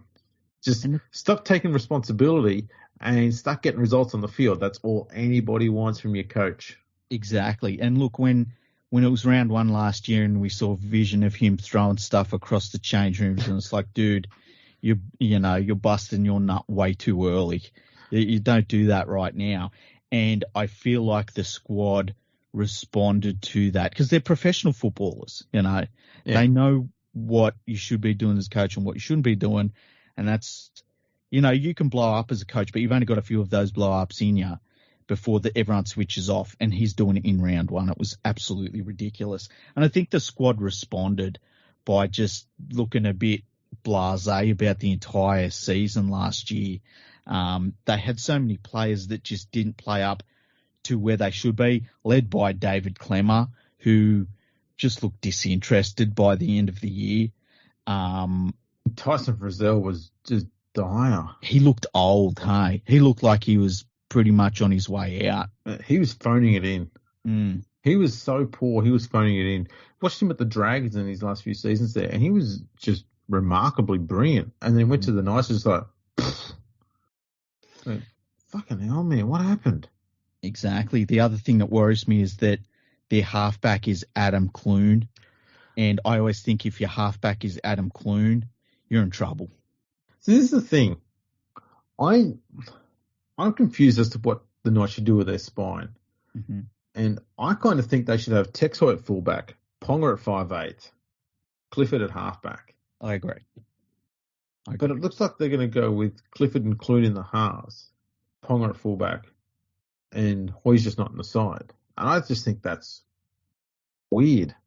And the other thing is too, like, Ponga has to make a decision pretty early on about whether he's going to take massive money and go up to the Dolphins or if he's going to stay at the Newcastle Knights. And his future is definitely as a 5'8". It's not as a fullback. It's always been as a 5'8". The Knights need to know now if he is worth $1 million a year as a star 5'8". So what the hell are they waiting for? I don't know. It's a weird situation they're in. But I've not seen anything from Tex Hoy to make me think that he's not capable of being an NRL quality fullback. He's looked more than solid. So I think he's been average. No, but he's been perfectly fine. He's good enough to put at fullback, so you can get Ponga into the halves straight away. I don't think there's any issue there, especially when your alternative is to have Adam Clune in the side. Yeah, look, I think they've got to do that. I think they've got to put Tex Hoy back there. Like, what are they waiting for? Do they want to see Ponga run out next year as the 5'8" for the Dolphins and say, you know what? He would have been pretty good as a 5'8" for us too.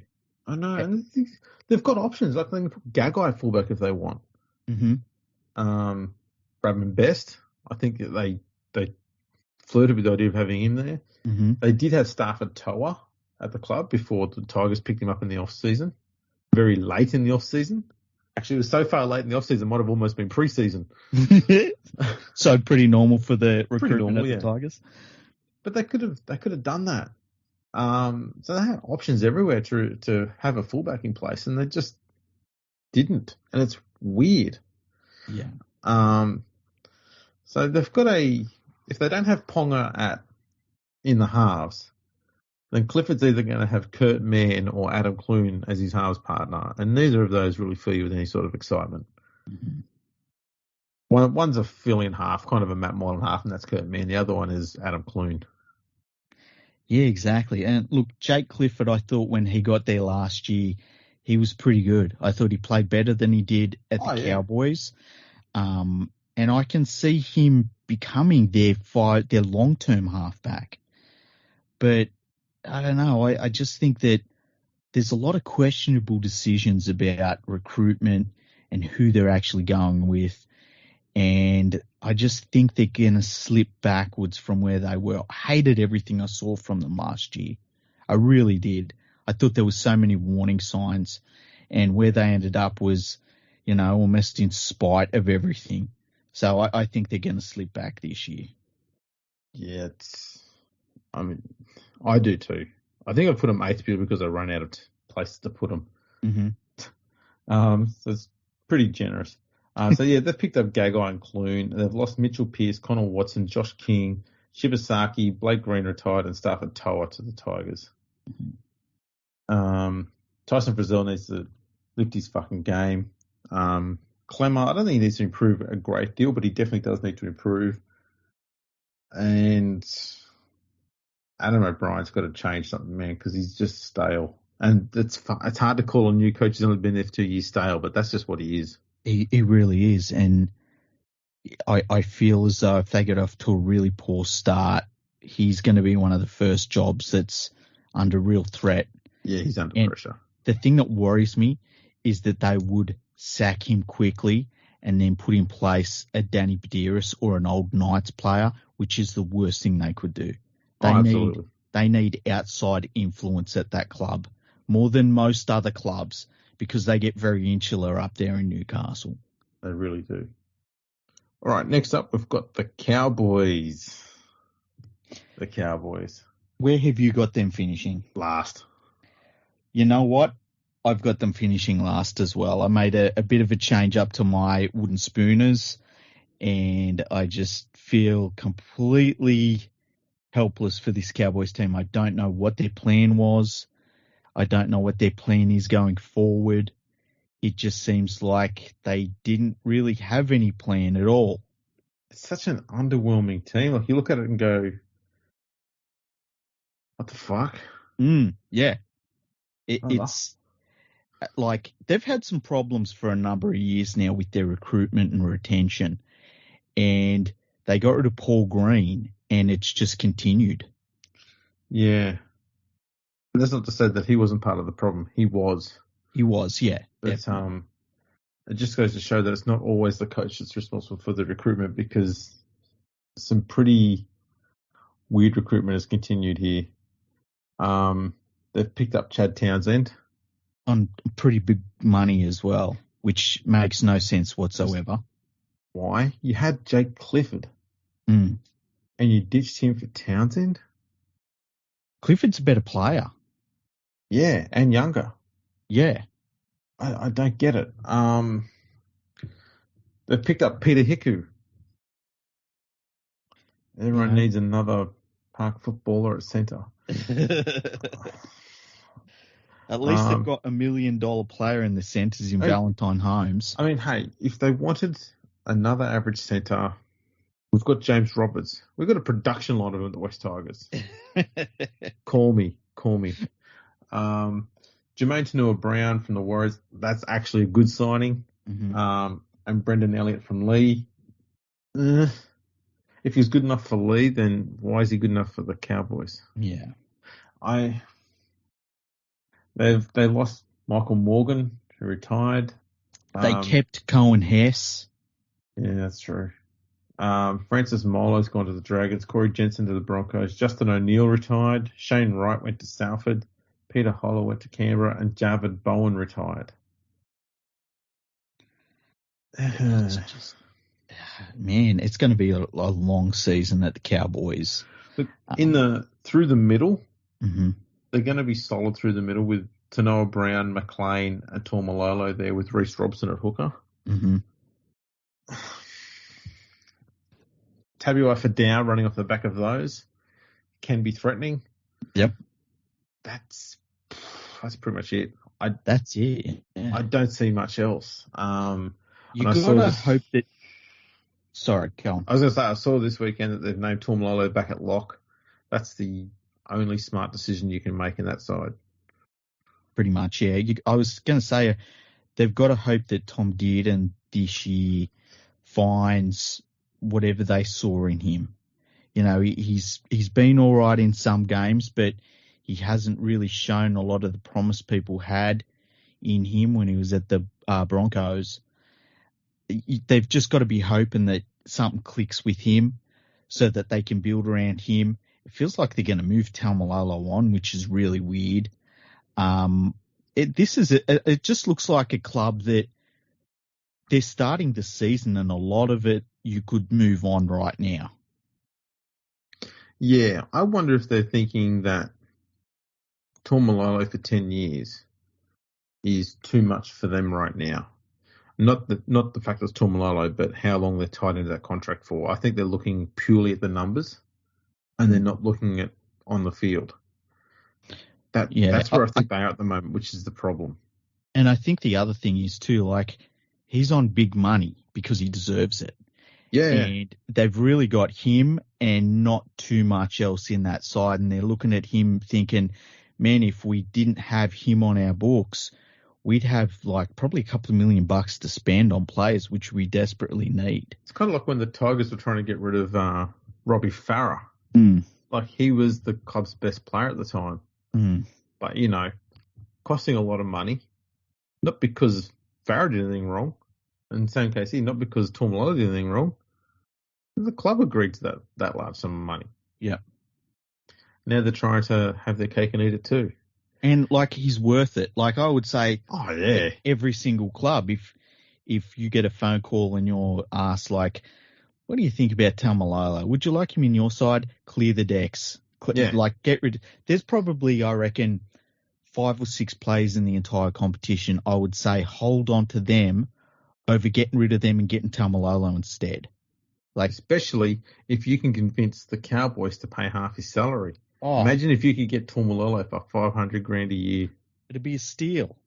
It'd be knowing that he's probably got what's he got 4 years left on that deal, and he's young for a forward. Yeah. Imagine paying only $2 million to get Taumalolo for 4 years. It'd be insane. That's nuts. That's cheaper than Luke Brooks. Think of that, people. Think of that.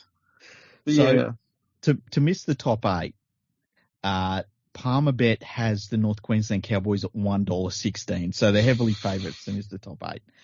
To finish in the top 8, the North Queensland Cowboys are $5.50. Is there betting on Wooden Spoon? Yeah, there is. I'm just scrolling. Here it is. No, that's winning region. I had it before. Hang on. I'm just going to find it. Least wins. Okay, least wins. Yep. They are equal second place on least wins for $4.50. Are they equal with the Dragons or the Tigers? The Dragons. There you go. How about to make the grand final? To make the grand final. 51? 21. Oh, 21. Oh, my goodness. It's kind of like, giving them hope when you really aren't. Yeah. Yeah, they're an average side. Cohen Hess, mate, this year, he really needs to pull his finger because I'm pretty sure he's close to being on the last year of his current deal.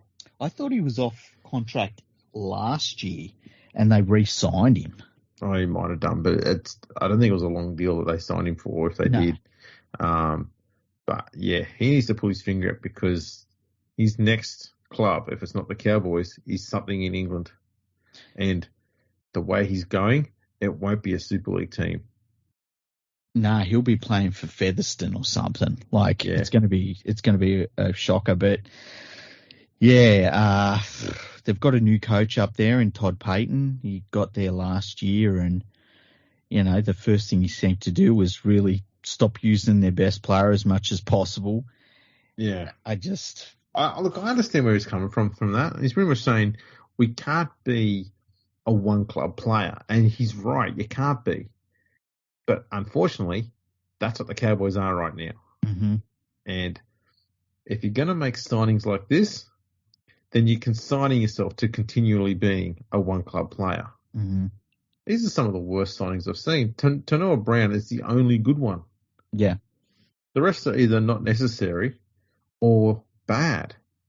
I wonder what the mindset is that you watch Chad Townsend and you see his career just absolutely plummet to where he's a liability for the Sharks, and you think to yourself, you know what? Yeah, we need some of that, and we need it on good money too. It makes no sense to me whatsoever. All I can think of, okay, and I'm trying to be as optimistic as possible for the Cowboys here, is the coach has gone, we've got Tabuai Fidau, Reece Robson, and possibly Drinkwater in the halves. Mm-hmm. So, pretty young spine. Maybe we should get someone with a bit of experience in there.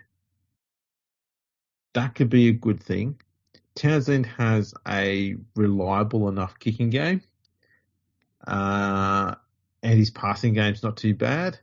His running game is atrocious, but they'd probably look at it and go, through the middle, we don't need a ball runner. We've got ball runners all through the middle. We're fine in the middle. Problem with having a pass-only halfback is you don't need to put a defender on them. Yeah. So your options that you're using out wide for your halfback to create for are going to have an extra defender on them, which defeats the purpose of running the play. That's what you've got with Townsend. That's what the Sharks realise. That's why they let him go. He become very, very, very much a drift and pass player. He would not take the line on.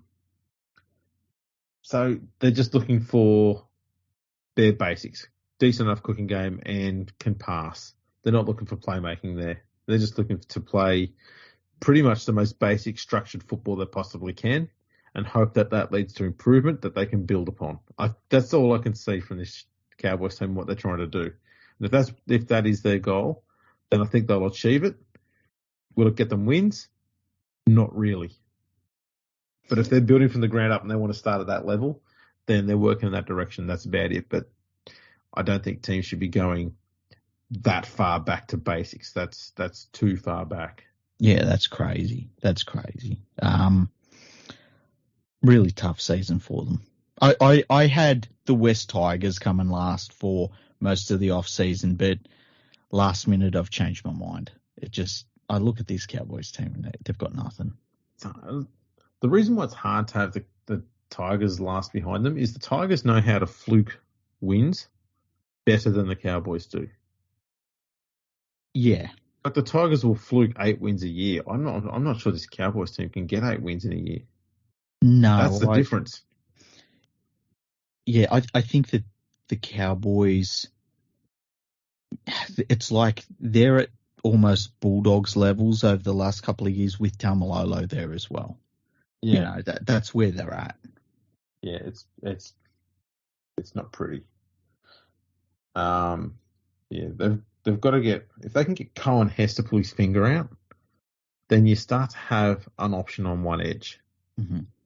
But because he's the only player they've got that I can see. Mitchell Dunn probably as well, but Hess showed us in his first few seasons how good he can be and the ability he had.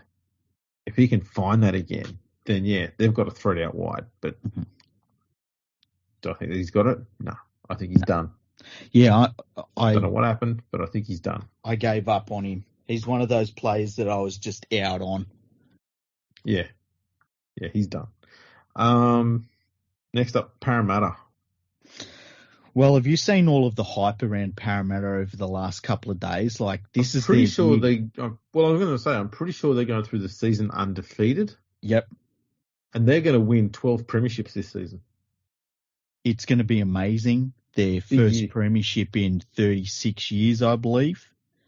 Yeah, they're going to bring back every midweek cup and trophy they possibly can and play them all as well, just to try and catch the Eels out, and they'll win it all anyway.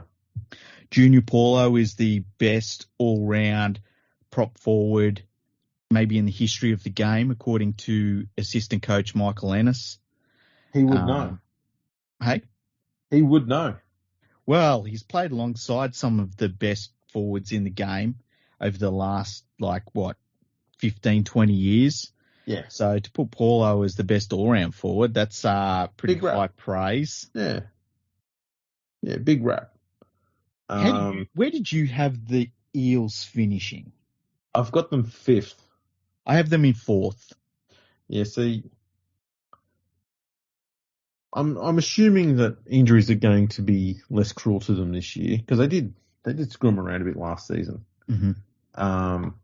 And they'll start strong, and it'll be strong enough for them to get plenty of wins so that they can have a week run home and still finish in that top 5 region. I just don't think they have that X factor that gets you from being a top 5 team to being a grand finalist, let alone a premiership side. Yeah, you need something extra, and as of yet, they have not shown it. Yeah. Look, they've got rid of some players that they needed to. Mm-hmm. Okay. Blake Ferguson being the top of that list. Michael Oldfield, just been, he'd been around a while on the wing, but, wingers are everywhere. You can get another one anytime you want. Keegan Hipgrave retired. I think was he one of those guys who had some head knocks? I can't remember, to be honest. Will Smith went to the Titans. Joey Lussick went to St. Helens. And they picked up a winger in Bailey Simonson and Mitch Rain from the Titans. Yeah, they've brought in new blood, which they needed to do. They probably could have used that last year.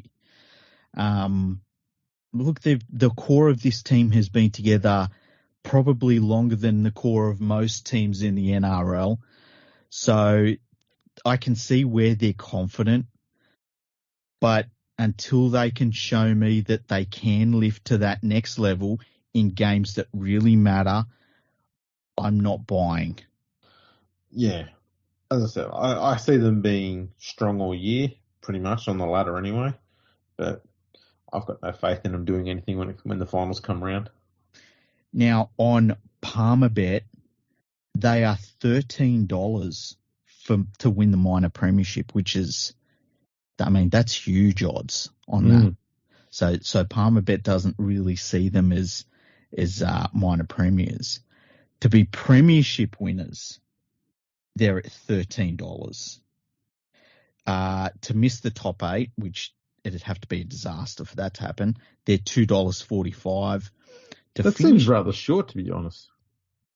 Well, when you think the Storm are $7.50, the Panthers $7, the Roosters are $5.50, Manly's $5, it is a little bit short. I thought it might have been like in the $3.50, $4 region, but there you go. Yeah. To finish in the top 4, the Eels are $3.50. To finish in the top 8, they're $1.55, obviously. So they're right up there for that. But yeah, it's I don't know. The thing that worries me is we saw last year they faded so hard where they were almost free falling by the last third of the season. They pulled it together in the last couple of weeks. They played a very tough semi-final where they lost to the Penrith Panthers, who would go on to win the premiership. And I've seen a lot of Parramatta fans saying, you know what, if this went our way and this went our way and this went our way, and that was a big game and we really rattled them and stuff. And I know as a Panthers fan, it's like, man, you lot were just a step, and weren't even one of the important steps. Like the next week we played the great Storm team and properly beat them head to head, and then went against the great Souths team and beat them in a pretty damn good grand final. We don't look back and say, "Whoa, thank God we beat Parramatta," So, but it's not a bad thing that they've got that much self-belief coming into the season. I think that it's way better they're like that than thinking, oh man, well, it's this year or never. Well, there must be a little element of that to it too, because they've got a bit of player churn already for next season. Yeah. Isaiah Papali'i's going to the Tigers. Oregon Kafusi has already gone, or is he going next year he's going next year to the Sharks. Mm-hmm. Reid Mahoney's going to the Bulldogs next year. Mm-hmm.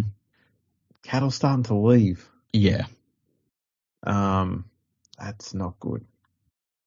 So we'll see what happens, but I think the coach might have a little sense of desperation in this year, a little bit more, and that can either be something that works in their favour or something that goes against them. And it remains to be seen which way that will swing. So that'll be interesting to see what happens there. Knowing Parramatta, they'll start off pretty good and they'll give him like a 5-year contract extension. He's the only person who gets contract extensions every year. But we'll see what happens. I think that they've got reasons to be confident, but they need to prove it to themselves more than anything in the big games. They've got to believe it. Yeah. That's the main one. Next is the Panthers. Well, they're going to be without Nathan Cleary for the first month, which was a little bit of shock when that news come through. He's still getting over his shoulder injury. But they've got the depth. They've got the junior base, which will probably, it's possible that it'll spit out some talent.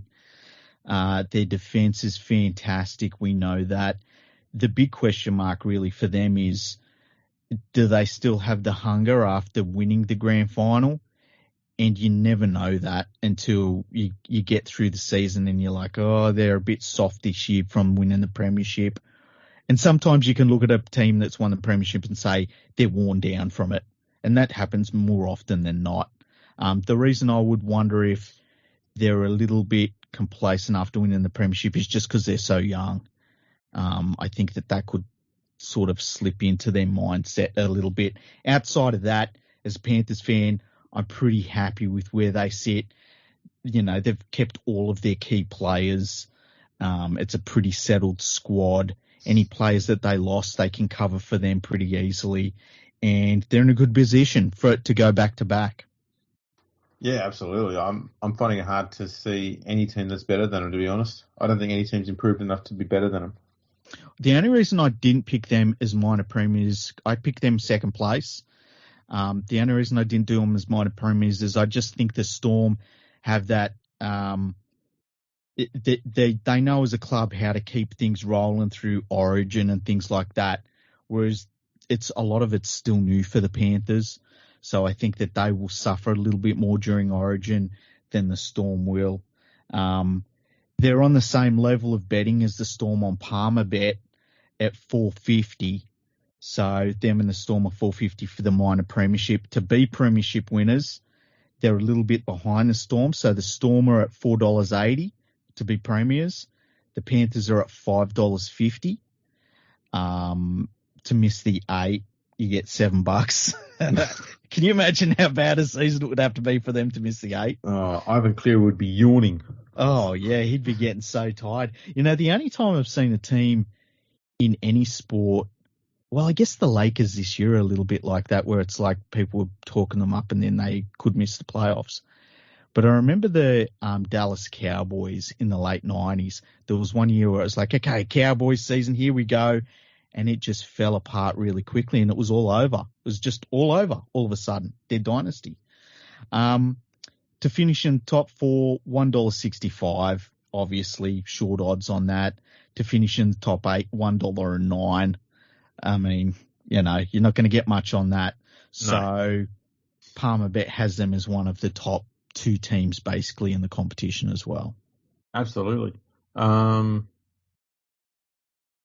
I think the one sign that they made in the off-season, Sean O'Sullivan, was a very good one. Mm-hmm.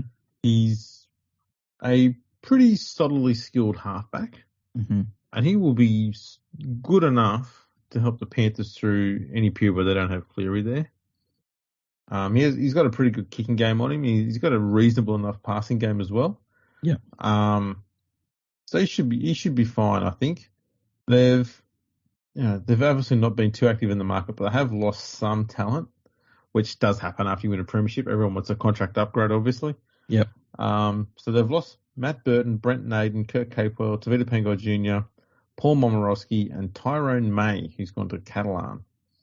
And they picked up O'Sullivan. Chris Smith has come back from the Bulldogs, as well as Christian Crichton. So just some depth players. The O'Sullivan signing, from memory, it happened pretty late. And I remember when it happened, I was a bit surprised by it. But now that you know that Cleary's going to be out for a month to start the season, it makes a lot more sense. Yeah, especially when you've got Burton gone as well. Yeah. It's good to have a guy who can actually steer the team around the field, and you're not putting that pressure on Luai, because we saw a few times last year when Luai had to take on, increased leadership roles with playmaking. It did impact his own game, which then impacted everybody else in the side. It threw the cohesion out of whack. So I I think it's a good idea to pick up a genuine 7 who can slot in there and look after that sort of stuff and let the rest of the team do what they normally do. Yeah, and I tell you what, if they can make 3 straight grand finals, that would be pretty impressive. And as we talked about in, I think it was the previous episode, the fact that they're so young is probably the thing they've got going for them as opposed to other clubs that have been in this position. And also the fact that they haven't had to deal with players going away to international duties. So they've all had proper off seasons and things like that. So there are some advantages they've had over previous champions that are in this same position that they're in right now. Absolutely. So I'm tipping them to be minor premiers and premiers this year. Yeah, I think that they'll win the grand final as well. All right, next is the Dragons, and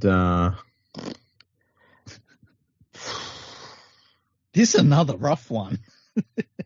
Man, so many uninspiring signings after such a shithouse season last year. Yeah. And I assume that's because of what happened off the field. The coach clearly lost control of that group. And so they've had a huge amount of churn here as well in their player roster, but they've not. It's just more like for like. It just seems all pointless. Nothing about it just gives you any real hope. Yeah, especially in the forwards. Their forwards look pretty shaky. I like some of the backs they've got. I like Terrell Sloan. He showed some pretty good signs at the end of last year. Getting Moses Sully, that's one of those signings where you think, I'm not sure about that, but it could work out for them. You know, he could do some interesting things. Ben Hunt's always solid, but that forward pack is it's just for the most part terrible.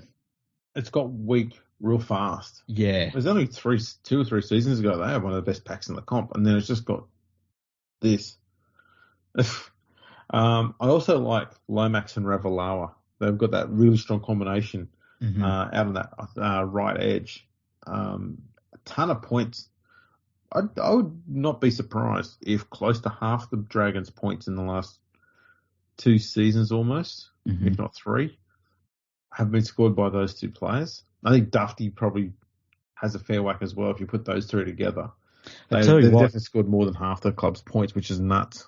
I tell you what, in terms of top point scorer for this year, you get $26 on Palmerbet for it to be Zach Lomax. I'm not surprised, man. Yeah. You know what he is? Mm.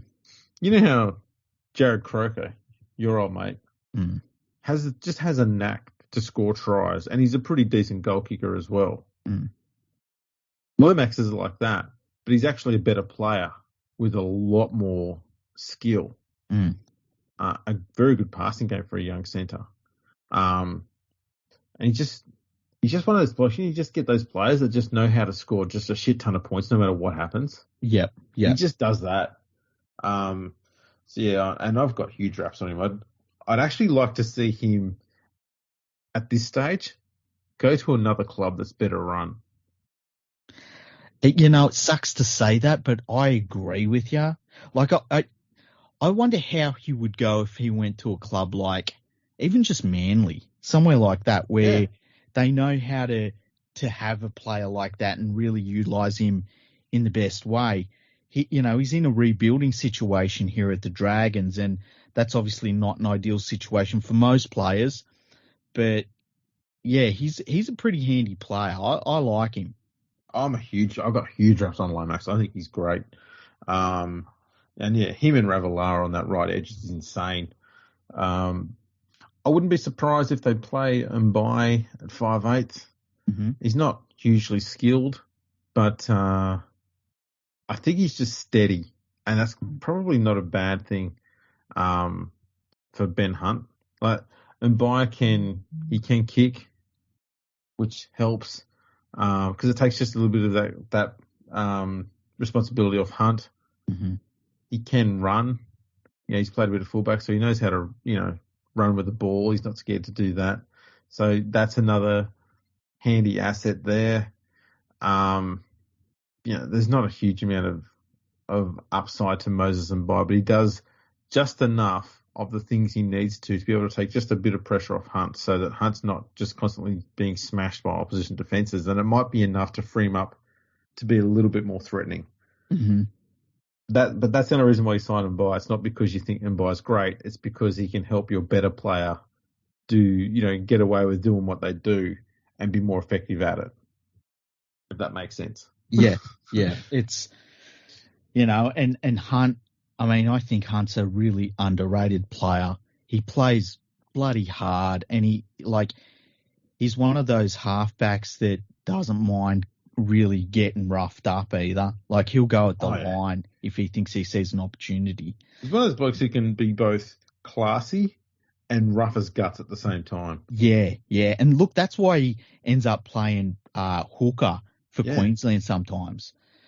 But yeah, I just think behind that forward pack, it's just a very rough forward pack. They've really cleared the decks in that forward pack. I hope that next year they've got a lot of signings that they're going to bring in and stuff, because, when you've got Aaron Woods as one of your star signings and he's starting the game, it's like, what are you doing here? He will.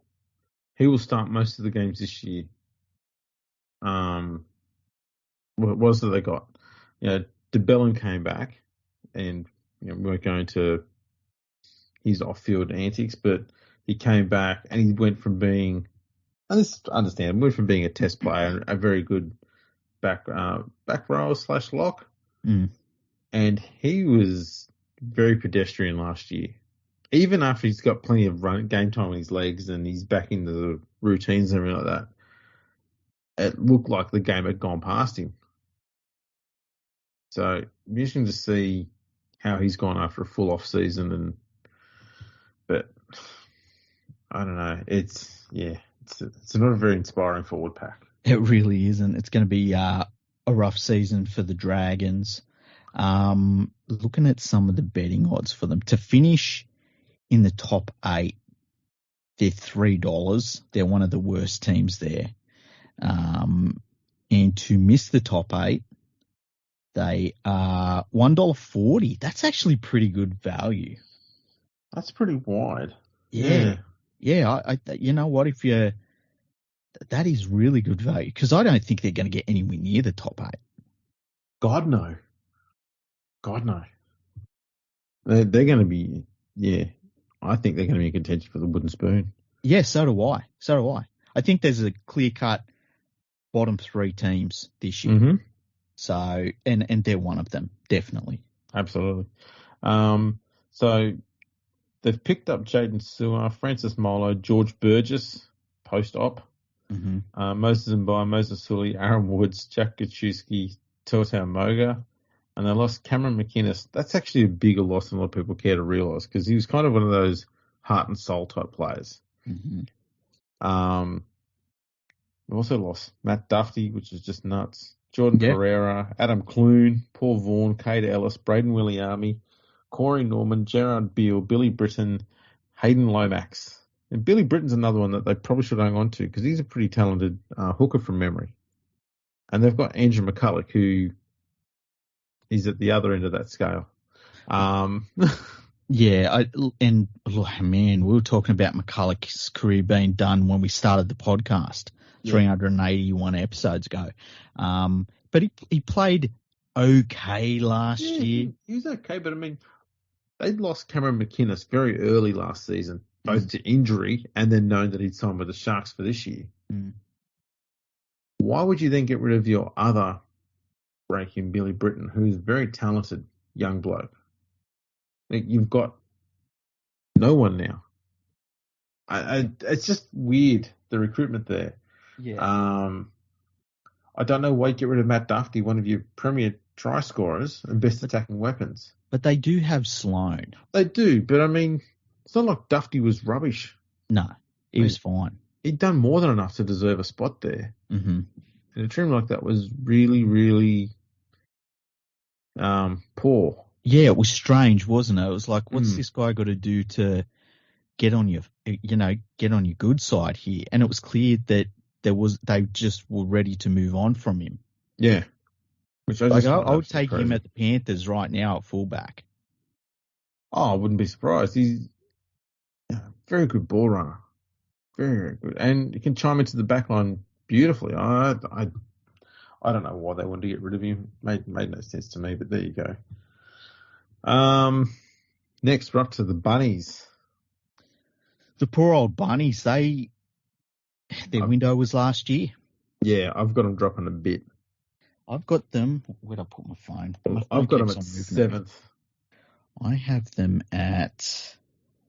I have them at 6th. There you go. Yeah, I think. And it's a lot of it is just it's Cody Walker magic. It's hoping that Latrell Mitchell doesn't get himself suspended or injured. It's a lot of there's still a DNA of that grand final winning team that will drag them to certain victories over teams that they really are going to be lower down the ladder.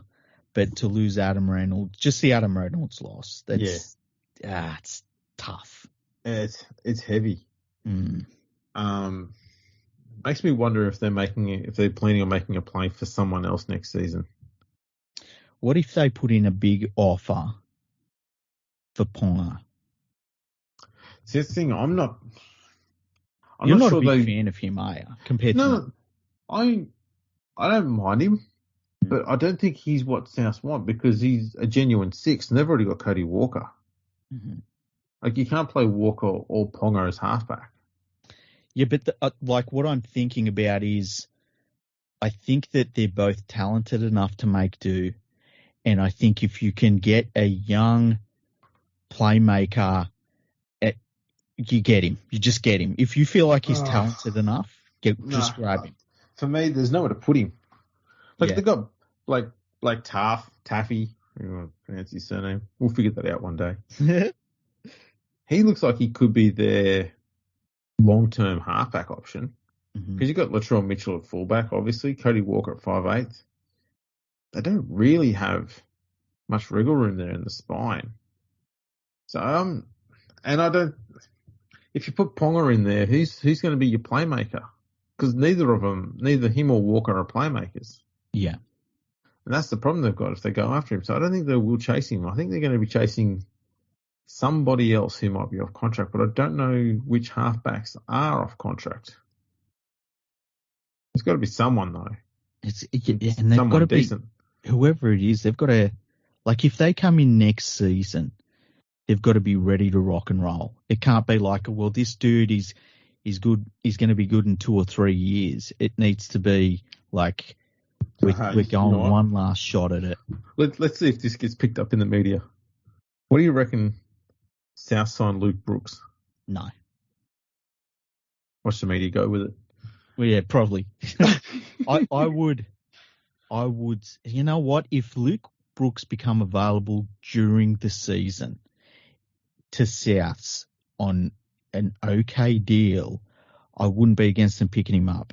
But I don't think he's going to improve them too much at all. I'm totally out on Brooks. I'm out on Brooks like I am Cohen Hess and the Canberra Raiders. I'm just completely out. Well, the only other option I can think of might be Mitchell Moses. Well, he might have another year to go on his contract. Yeah, I think he re-signed. I suppose there's also either Sam Walker or Lachlan Lamb. I'm out on Lamb as well. I heard too many stories about you watch Lachlan Lamb, and so I was like, okay, I'll watch him. And I've watched a long time, and I don't see it. But yeah, it'll be interesting to see who they chase there. So the betting odds for them to finish top 4, they are at $2 because they're kind of on that cusp. They're going to make the top 8. To make the top 8, they are $1.25. Yep. So they're going to make the top 8. They're not going to miss the top 8. No. So you're really, the best value is probably to make that top 4, but I think that they're going to be out in straight sets in the finals. Yeah. Yeah, I think that, as you said, I think their window was last year. They went close, but things are starting to go the opposite way for them now. It's not often we see a premiership window where it's that clear cut, is it? No. Usually it sort of eases out. Yeah. This one's pretty fast. They've not been very busy buying players. They picked up a young bloke, Isaiah Tass from the Broncos, Michael Cheekham from the Tigers, and Havili from the Raiders. That's it.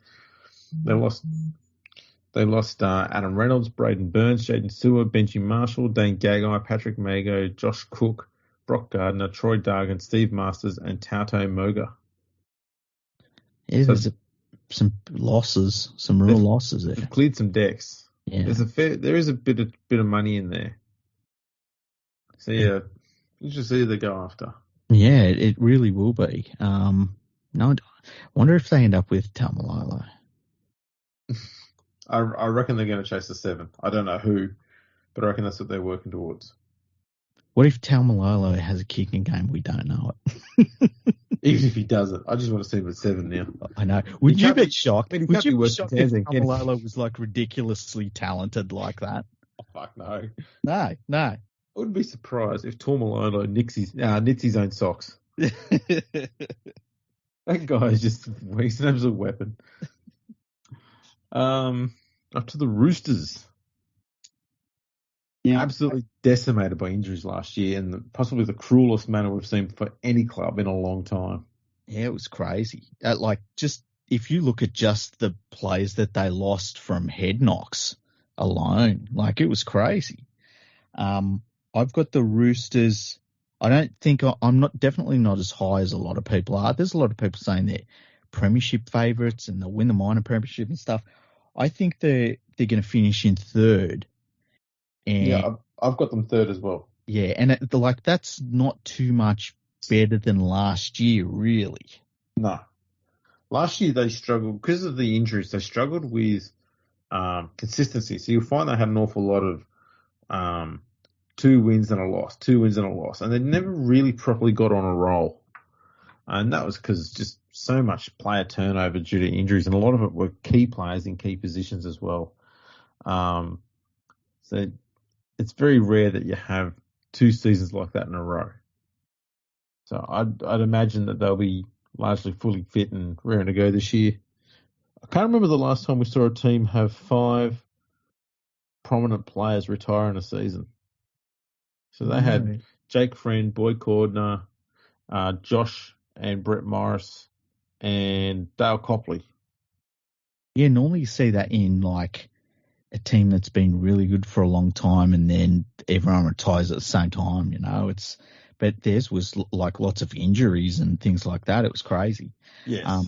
The thing that worries me this year, Luke Keary, if he cops another head knock, I think that's it for him. I also worry about Sam Walker. He got bashed around last year. He was very slight, and he got bashed out of a lot of games. Apparently he's put on a bit of weight, and I think in time he'll be fine physically, but the punishment, I worry about the punishment he's going to take until he gets to that point where he physically fills out. Is Victor Radley going to stay on the field? It's not Victor Radley's fault. There's a lot of, he gets targeted and stuff by referees and the rules and stuff like that. But they're going to be all right this year. They're going to win some big games, and I think they'll be in the second last week at the very least of the final series. And I wouldn't be shocked if they're in the grand final, but I don't have them as I think they're probably, I would say, equal maybe with the Eels.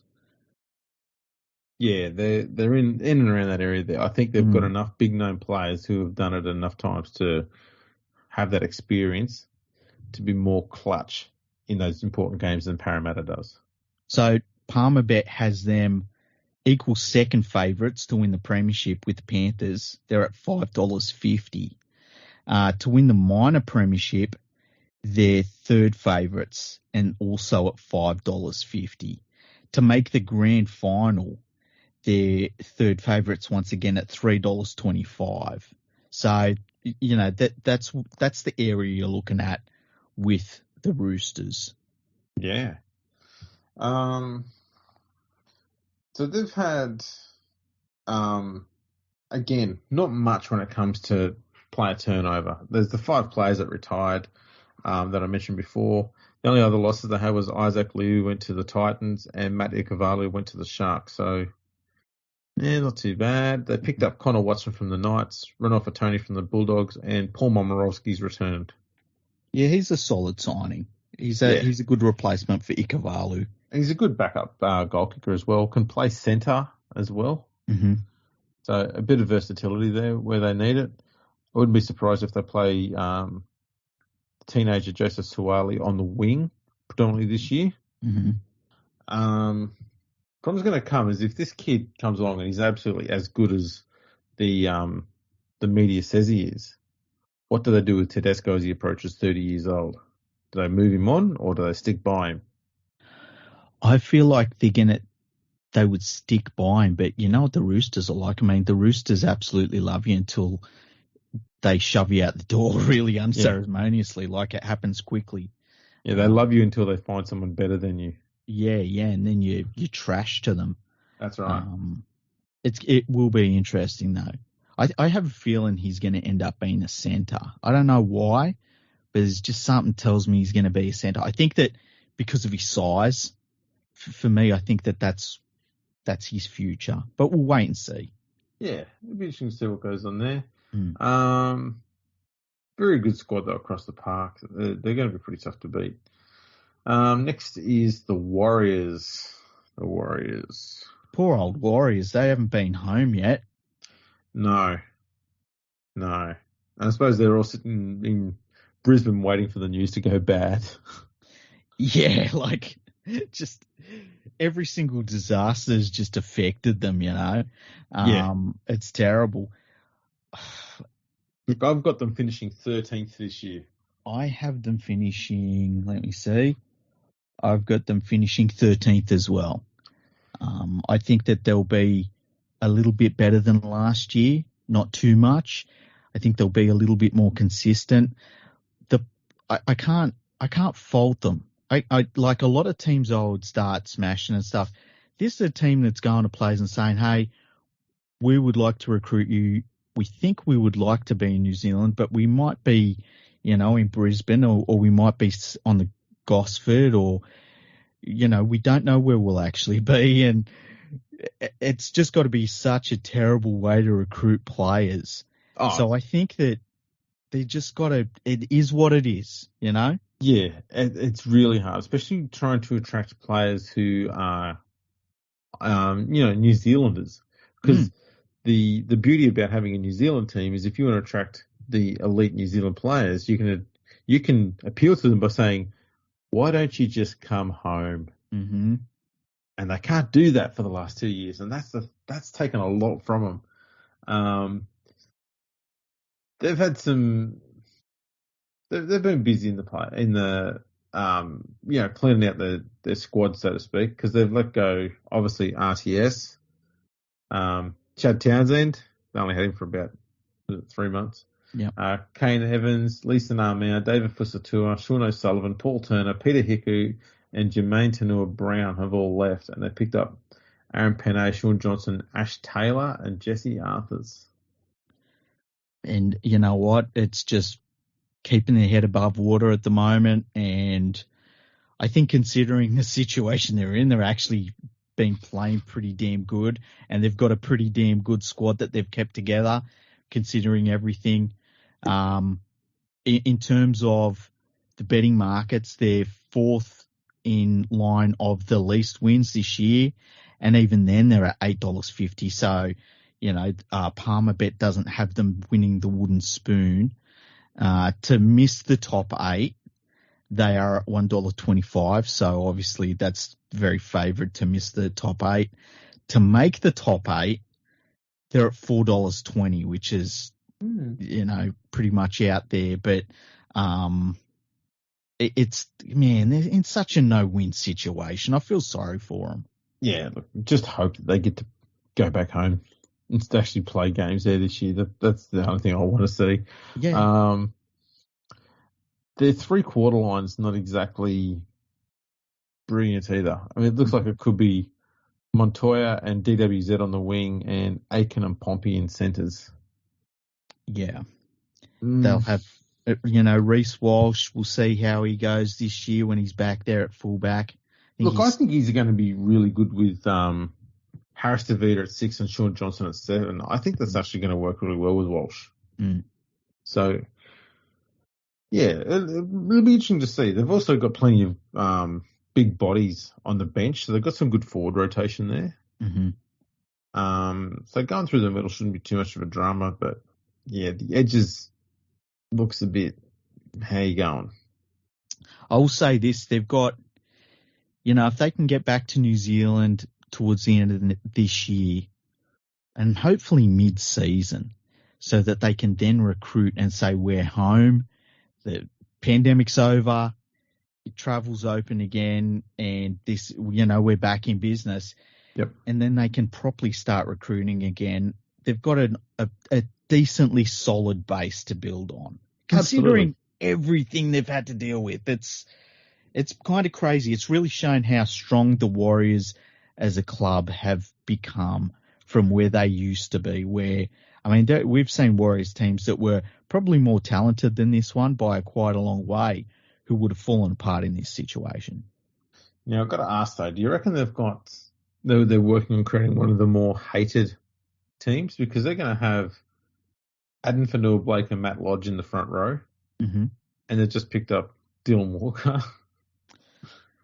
Yeah, it's a rough one. I've seen some Warriors fans just being like, can they please stop signing these sorts of players? Because they just can't follow them. And I get it. It's hard because you want to support all the players in your team and you just look at some and going, I'm not comfortable with this. Yeah, look, the Panthers had a player like that last year, and I don't know any Panthers supporter that was like, it's just not nice at all having him there. Yeah. And when he left, it was like, thank God. So I can't imagine. We can move on. Yeah, I can't imagine what it's like having like that many of those players there. And to be actively signing more of them. Yeah, but look, maybe it's some of the players that they're only able to get because of the situation they're in, where no club will take them on, and they're like, look, no one's left. We've got to do something, or we're going to just, fall away and be spooners the whole time we're here. So that's right. Well, I don't know if that justifies the means, though. No, I don't think it does, but I do get your point there. Okay, last one, the West Tigers. Okay, well, this is what you've all waited for, I'm sure. Where you have them finishing in 15th place, yeah? 14th. Because I got the Dragons in 15th. Okay, I've got the Tigers in 15th. They just narrowly avoided 16th for me. On the betting markets to finish in the top 8, they're 27th at Comfortable. Palmerbet has them at $5, which is the second highest odds you can get to make the top 8, which seems pretty reasonable. To miss the top 8, they are the shortest odds, $1.14. I was going to say, was it 98 cents? Let me see where they are. If you put $1 on this, Palmerbet will ask you to pay him 2 cents for every dollar back when it hasn't happened. They are also favourites to have the least amount of wins on Palmerbet.com at $3.50. That surprises me a little. That's pretty good odds. I like them odds. Yeah. What are some of the positives? Let's try and be super positive about the West Tigers. All right, look, they're going to be very similar to, I can't remember which team it was now. Dragons? No, Cowboys. Washington Generals? Cowboys. I'm not going through that. Going through the middle. All right, they've got some good, different various types of bodies going through the middle there. You got the big size of Utica Manu and Thomas McHaley. You've also got the more mobile players like Alex Twal and Offengawi. You've got whatever James Tarmo is in there as well. Cash and checks. Yeah. So that's pretty good. And to have someone like Dane Laurie and Adam Dewey when fit running off the back of those, which they do pretty well, that's pretty handy. Mm-hmm. But yeah, I think the only other thing that we might see the Tigers do is, and this, I'm saying this because it's more out of I hope to see it because it's something that's very old school, and I'm talking about something from the 1920s, and that is you have one halfback and two 5'8s. That'd be And I wouldn't be surprised if they do this purely to help Brooks out. So you'll have Brooks at halfback, you'll park Hastings out on the left side, and Dewey on the right side. And Dewey will be listed as a centre, but he'll be playing as a 5'8". And this is a structure that South Sydney, more than anyone else, used in the 20s. And South Sydney won a ton of titles that year. And I'm not saying that the Tigers are going to win because of it, but it's a strategy that they use to add an extra playmaker on the other side of the field. And it was barely ever used ever since. And I don't know why, given it was so successful for them. But knowing that the club is aware that there's an issue with the attack through Luke Brooks, I mean, that's why they bought Hastings. They've gone, we realise there's a problem there. Let's get another half in. Because they've also said, we're sticking by Brooks no matter what. So they acknowledge there's an issue there because they signed another half, but they also said we're not letting him go. They also know Adam Dewey is, possibly their best attacking player at the moment. So now they know that they've got three halves and they've got to fit them all in the side. I think that's what they're going to do. And Maguire is someone not afraid to try something different. So that might be the option they go with there. But the big problem is not scoring points for the Tigers. It's stopping them. Yeah. And not much has been done roster-wise to attend to that issue. I think they've got a new assistant coach to deal with that. They also brought Tim Sheens back as a coaching director, which I think is a bad sign for a club when you bring in an old coach to oversee your coach whose job it should be to be the coach, I think what Sheens will be doing more than anything is junior pathways because that's been basically ignored since Sheens left. That's one thing that Sheens was actually really good at was getting young talent from the region playing in the NRL side. And he constantly had them coming in. Sure, not all of them were great, but at least he was keeping that local talent coming into the side all the time. So I wouldn't be surprised if his main focus is going to be on that.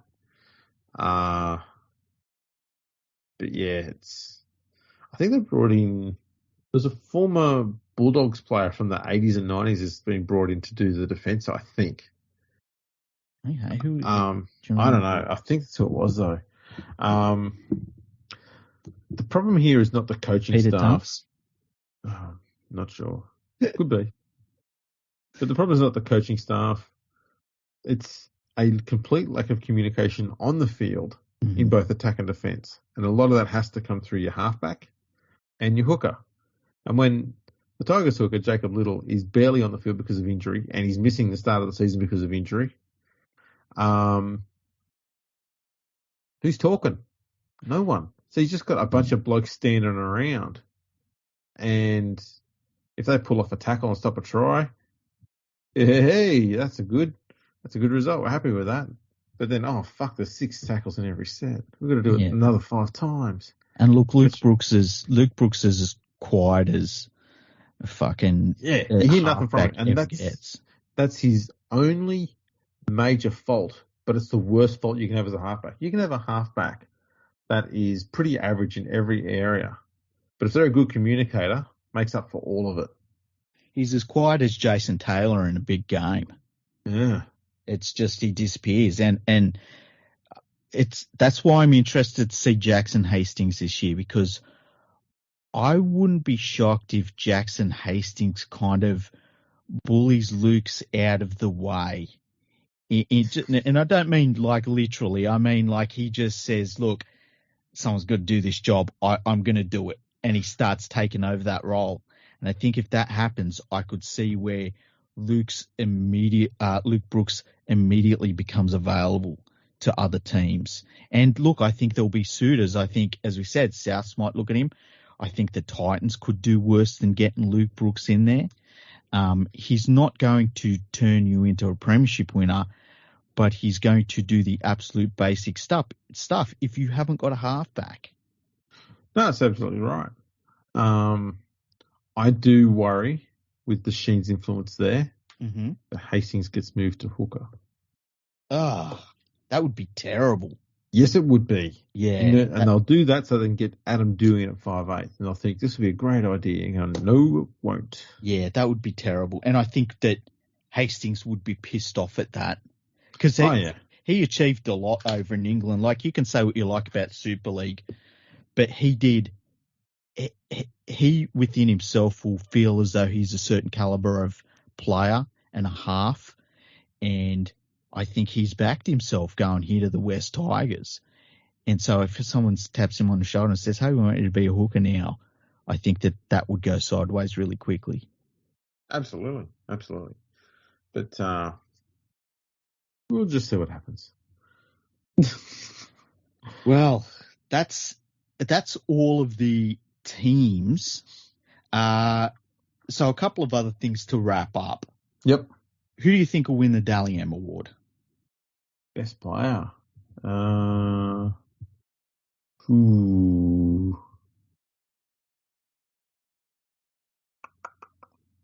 go with Pappenhausen. I find it hard to not go with Cleary.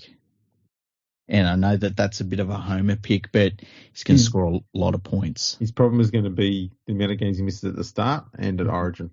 Yeah, that's the only thing. And I think if he continues to progress as a player, though, he's going to start racking up a lot of wins and absolutely. 3 points. Top try scorer. Who do you think will be top try scorer? Because we've got Coates. Xavier Coates. He's the shortest price favourite on Palmerbet.com. He's at $9. Just looking through some of the names here. Who else could there be? David Fafita's 41. Katoni Staggs is 41. If he could stay injury-free, man, that would be such a good bet. Lomax. Let me see. There's so many players on this list. Huh? I can't find Lomax on here. AJ Brimsom's at $151. Yeah, Jack Whiten's at $151. Valentine Holmes is at $151. Well, I mean, that's the problem though with Holmes is that I'm sure we can agree on this. He's a great finisher. He's a finisher, yeah. He knows how to score points. Mm-hmm. Why put him at centre? Yeah, I agree. He's out of position. He's a winger. He's a winger. Yeah. Josh Addo-Carr's at $34. Yeah. That's pretty nice. Yeah, I can't see Zach Lomax, and it'll just be because there's so many names here. Maybe just at massive odds, I might have to put $1 on and get like $15 million back. Well, Latrell Mitchell's at $81. Yeah, I wonder if the betting agencies think that he's just going to get suspended a lot. Yeah, I wouldn't be shocked at that. I found Zach Lomax, $81. I think that's a bit high, to be honest. Yeah, that's not bad. Hey, James Tedesco's at $81. That's very. I suppose that's not too bad because he's never been a huge try scorer. Like, he's got a few to his name, but he's not one of those blokes that you see getting 18, 20. How about Alex Johnson? Alex Johnson, I think he's second, so he's at $9.50. So Xavier Coates is $9, Alex Johnson $9.50, Tom Trbojevic $9.50, Jason Saab $12. That's pretty good. I know he's one of the top players there, but I think he's going to have a massive season. And then the next price favourite is Ruben Garrick of the Seagulls at $21. Like, it's a big leap up after that. Yeah, no, that's probably not a bad one. I think he scored a ton of points last year too. Paul Momirovski, $34. No chance. I'm trying to find somebody here that sort of jumps out. Bradman Best, he's too injury prone. Tabadai Fido, $81. Ooh, That's tasty. that is. I like that one. Yeah, that's very good. That is. Yeah, I think that's the best one I've seen here so far. Yeah, I like that one. Now, what was the other one I saw? Top point scorer. Okay, top point scorers. Far out. Ruben Garrick is overwhelming favourite at $2.60. Yeah, he scored like 300 points last year from memory. Yeah, and he doesn't play Origin, so that Yeah. goes in his favour. That's right. Pappenhausen's next at $5.50. Latrell Mitchell's at $6. Nathan Cleary at $7. That's pretty handy. Yeah, I think that's because he will be missing a few games, which is going to hurt him. Yeah. Sam Walker, $12. The problem is they've got a lot of goal kicking options there at the Roosters. Yeah, that's right. Mitch Moses, $26. That's pretty good. Lomax? Lomax he's got to be here somewhere. Come on, where are you? Zach Lomax is $26 as well. That's not bad. I like that one. Brad Schneider doesn't even list his team. Canberra. $151. Yeah, he got caught into the Raiders side.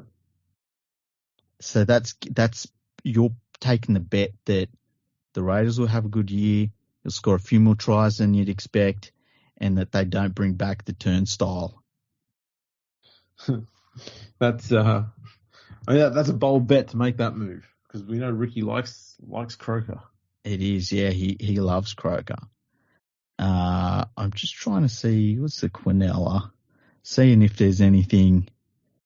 Melbourne Penrith. I don't know what the Quinella means. If that's just the two grand final teams, which I think it might be, or might be minor premiership and premiership. Who knows? Yeah, I'm not sure. Let me see if it says if I mouse over. Doesn't say. But Melbourne Penrith, they're $9. They're favourites. Melbourne Roosters are $13, and then Penrith Roosters are $13 as well. So, nice. Yeah, it's interesting. Top team try scorer, season wins. Do you want to? Let's have a look at just before we go, let's look at the Rugby League World Cup ones, hey? So Australia is favourites, $1.36. Yep. New Zealand second at $7.50. Thought Tonga would have been second. England third, $8. No, yeah, England's at $8. How about this one?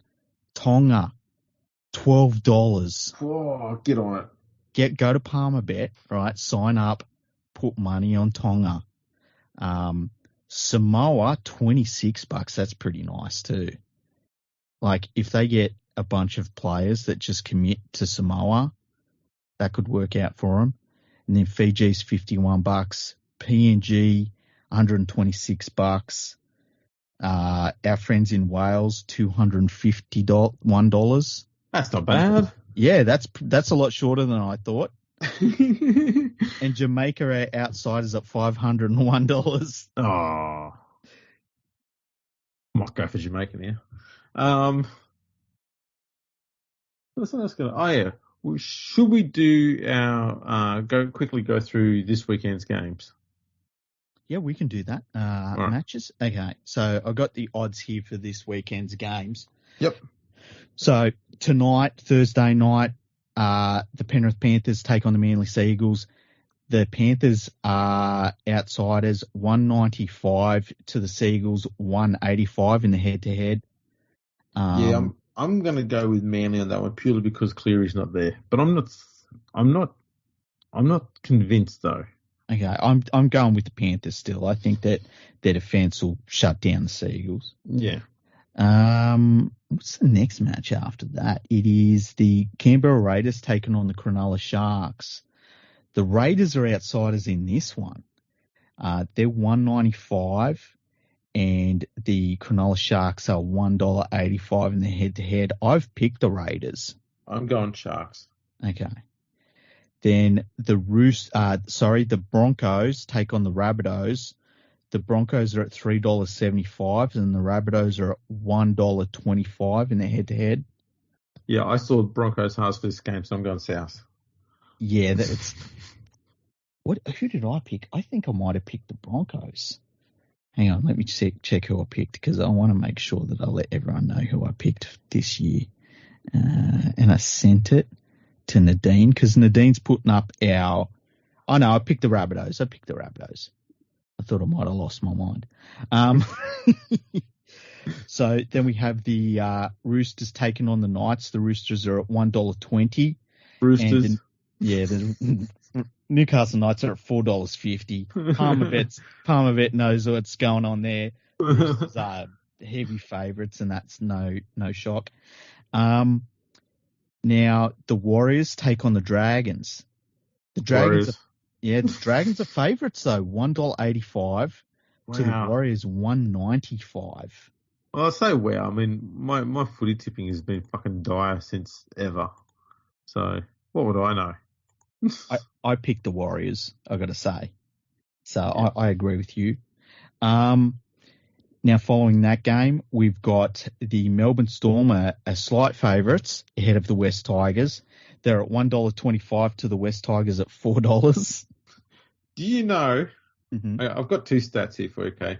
The last time the Melbourne Storm lost their opening game of the season, I think it was something like 13 years ago now. 2004. That's crazy.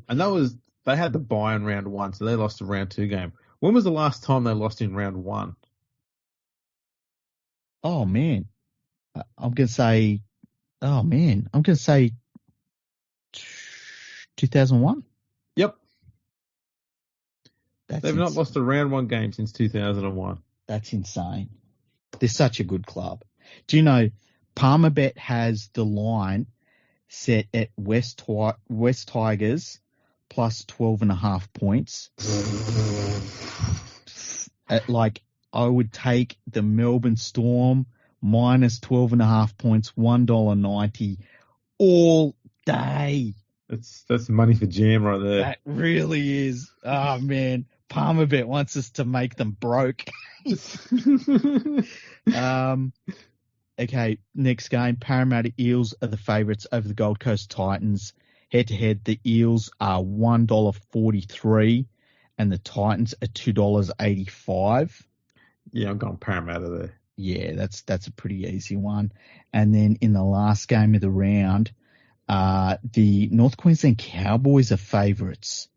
They're at $1.85 and the Canterbury Bankstown Bulldogs are at $1.95. I would take the Bulldogs all day. Yeah, look, as much as I said before that the Bulldogs are going to need a lot of time to gel, games like this, doesn't matter. Yeah. I say that. Cowboys will win now. But I'm picking Bulldogs. Yeah, I picked Bulldogs as well. And yeah, so that's all the head-to-head prices. I'm just seeing if there's any...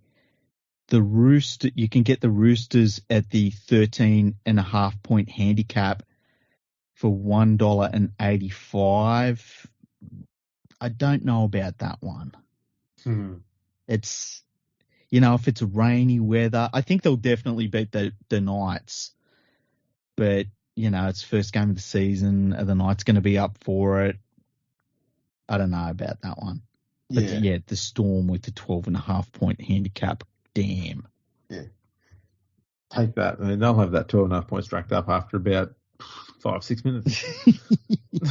We've literally... the last game's any sort of guide. Yeah, we've literally seen that. Hey, that's crazy. That was nuts. Well, there we go. That's been pretty damn thorough. Yeah, well, it's going to be an interesting season. Thank God it's finally here. We get a whole weekend of rugby league action. I'm looking forward to it. It's the first time on the podcast that my team's been defending premiers, so we'll see how that turns out and how angry I get during the season when they lose games. Angry? It's okay. Every time you get a little bit upset, I'll go on a rant about the Tigers and you just sit there and go, yeah, it's not that bad. Things could be worse. Oh, shit. So where can people find us, Andrew? Yeah, get onto the socials, LinkedIn and YouTube, and you check us out there at Fergo Freak Pod. We're on Facebook, YouTube, LinkedIn, God, everything. MySpace, just for the hell of it. I think I've got one wrong. Instagram we're on as well. So yeah, check us all out on all of those. You know where they are. Please subscribe to us on YouTube. And also, please, on your podcast listening device, make sure you go in there, give us a 5-star rating and leave a review as well so we can read that out on our next episode. Yeah, and if you want to send us an email that we'll read out on the podcast, just send it to podcast@leaguefreak.com. We will make sure that we read out all of your emails this year. So yeah, we've getting you to send them directly now. So that's the way we're going to do it. And obviously, once again, big thank you to Palmerbet. Go to palmerbet.com. Go and set up an account. We're giving you all the odds from them this year, so you can bet along with us. And man, some of them odds this weekend are just super juicy. Like I'm going to get into a couple of those ones. They are very good. And we also have to say, yep, gamble with your head, not over it, and gamble responsibly. As always. Yeah. You know what I do? I only gamble with money I'd be comfortable losing. That's always a smart option. Yeah, that's the way to do it. So yeah, thank you to Palmerbet. Absolutely. Thank you, Palmerbet. Thank you, Ball Boys. Thank you, Linesman. And thank you, everybody, for listening to this lengthy but very thorough episode. And we'll catch you all very, very soon. Shortly, soon. Both of those.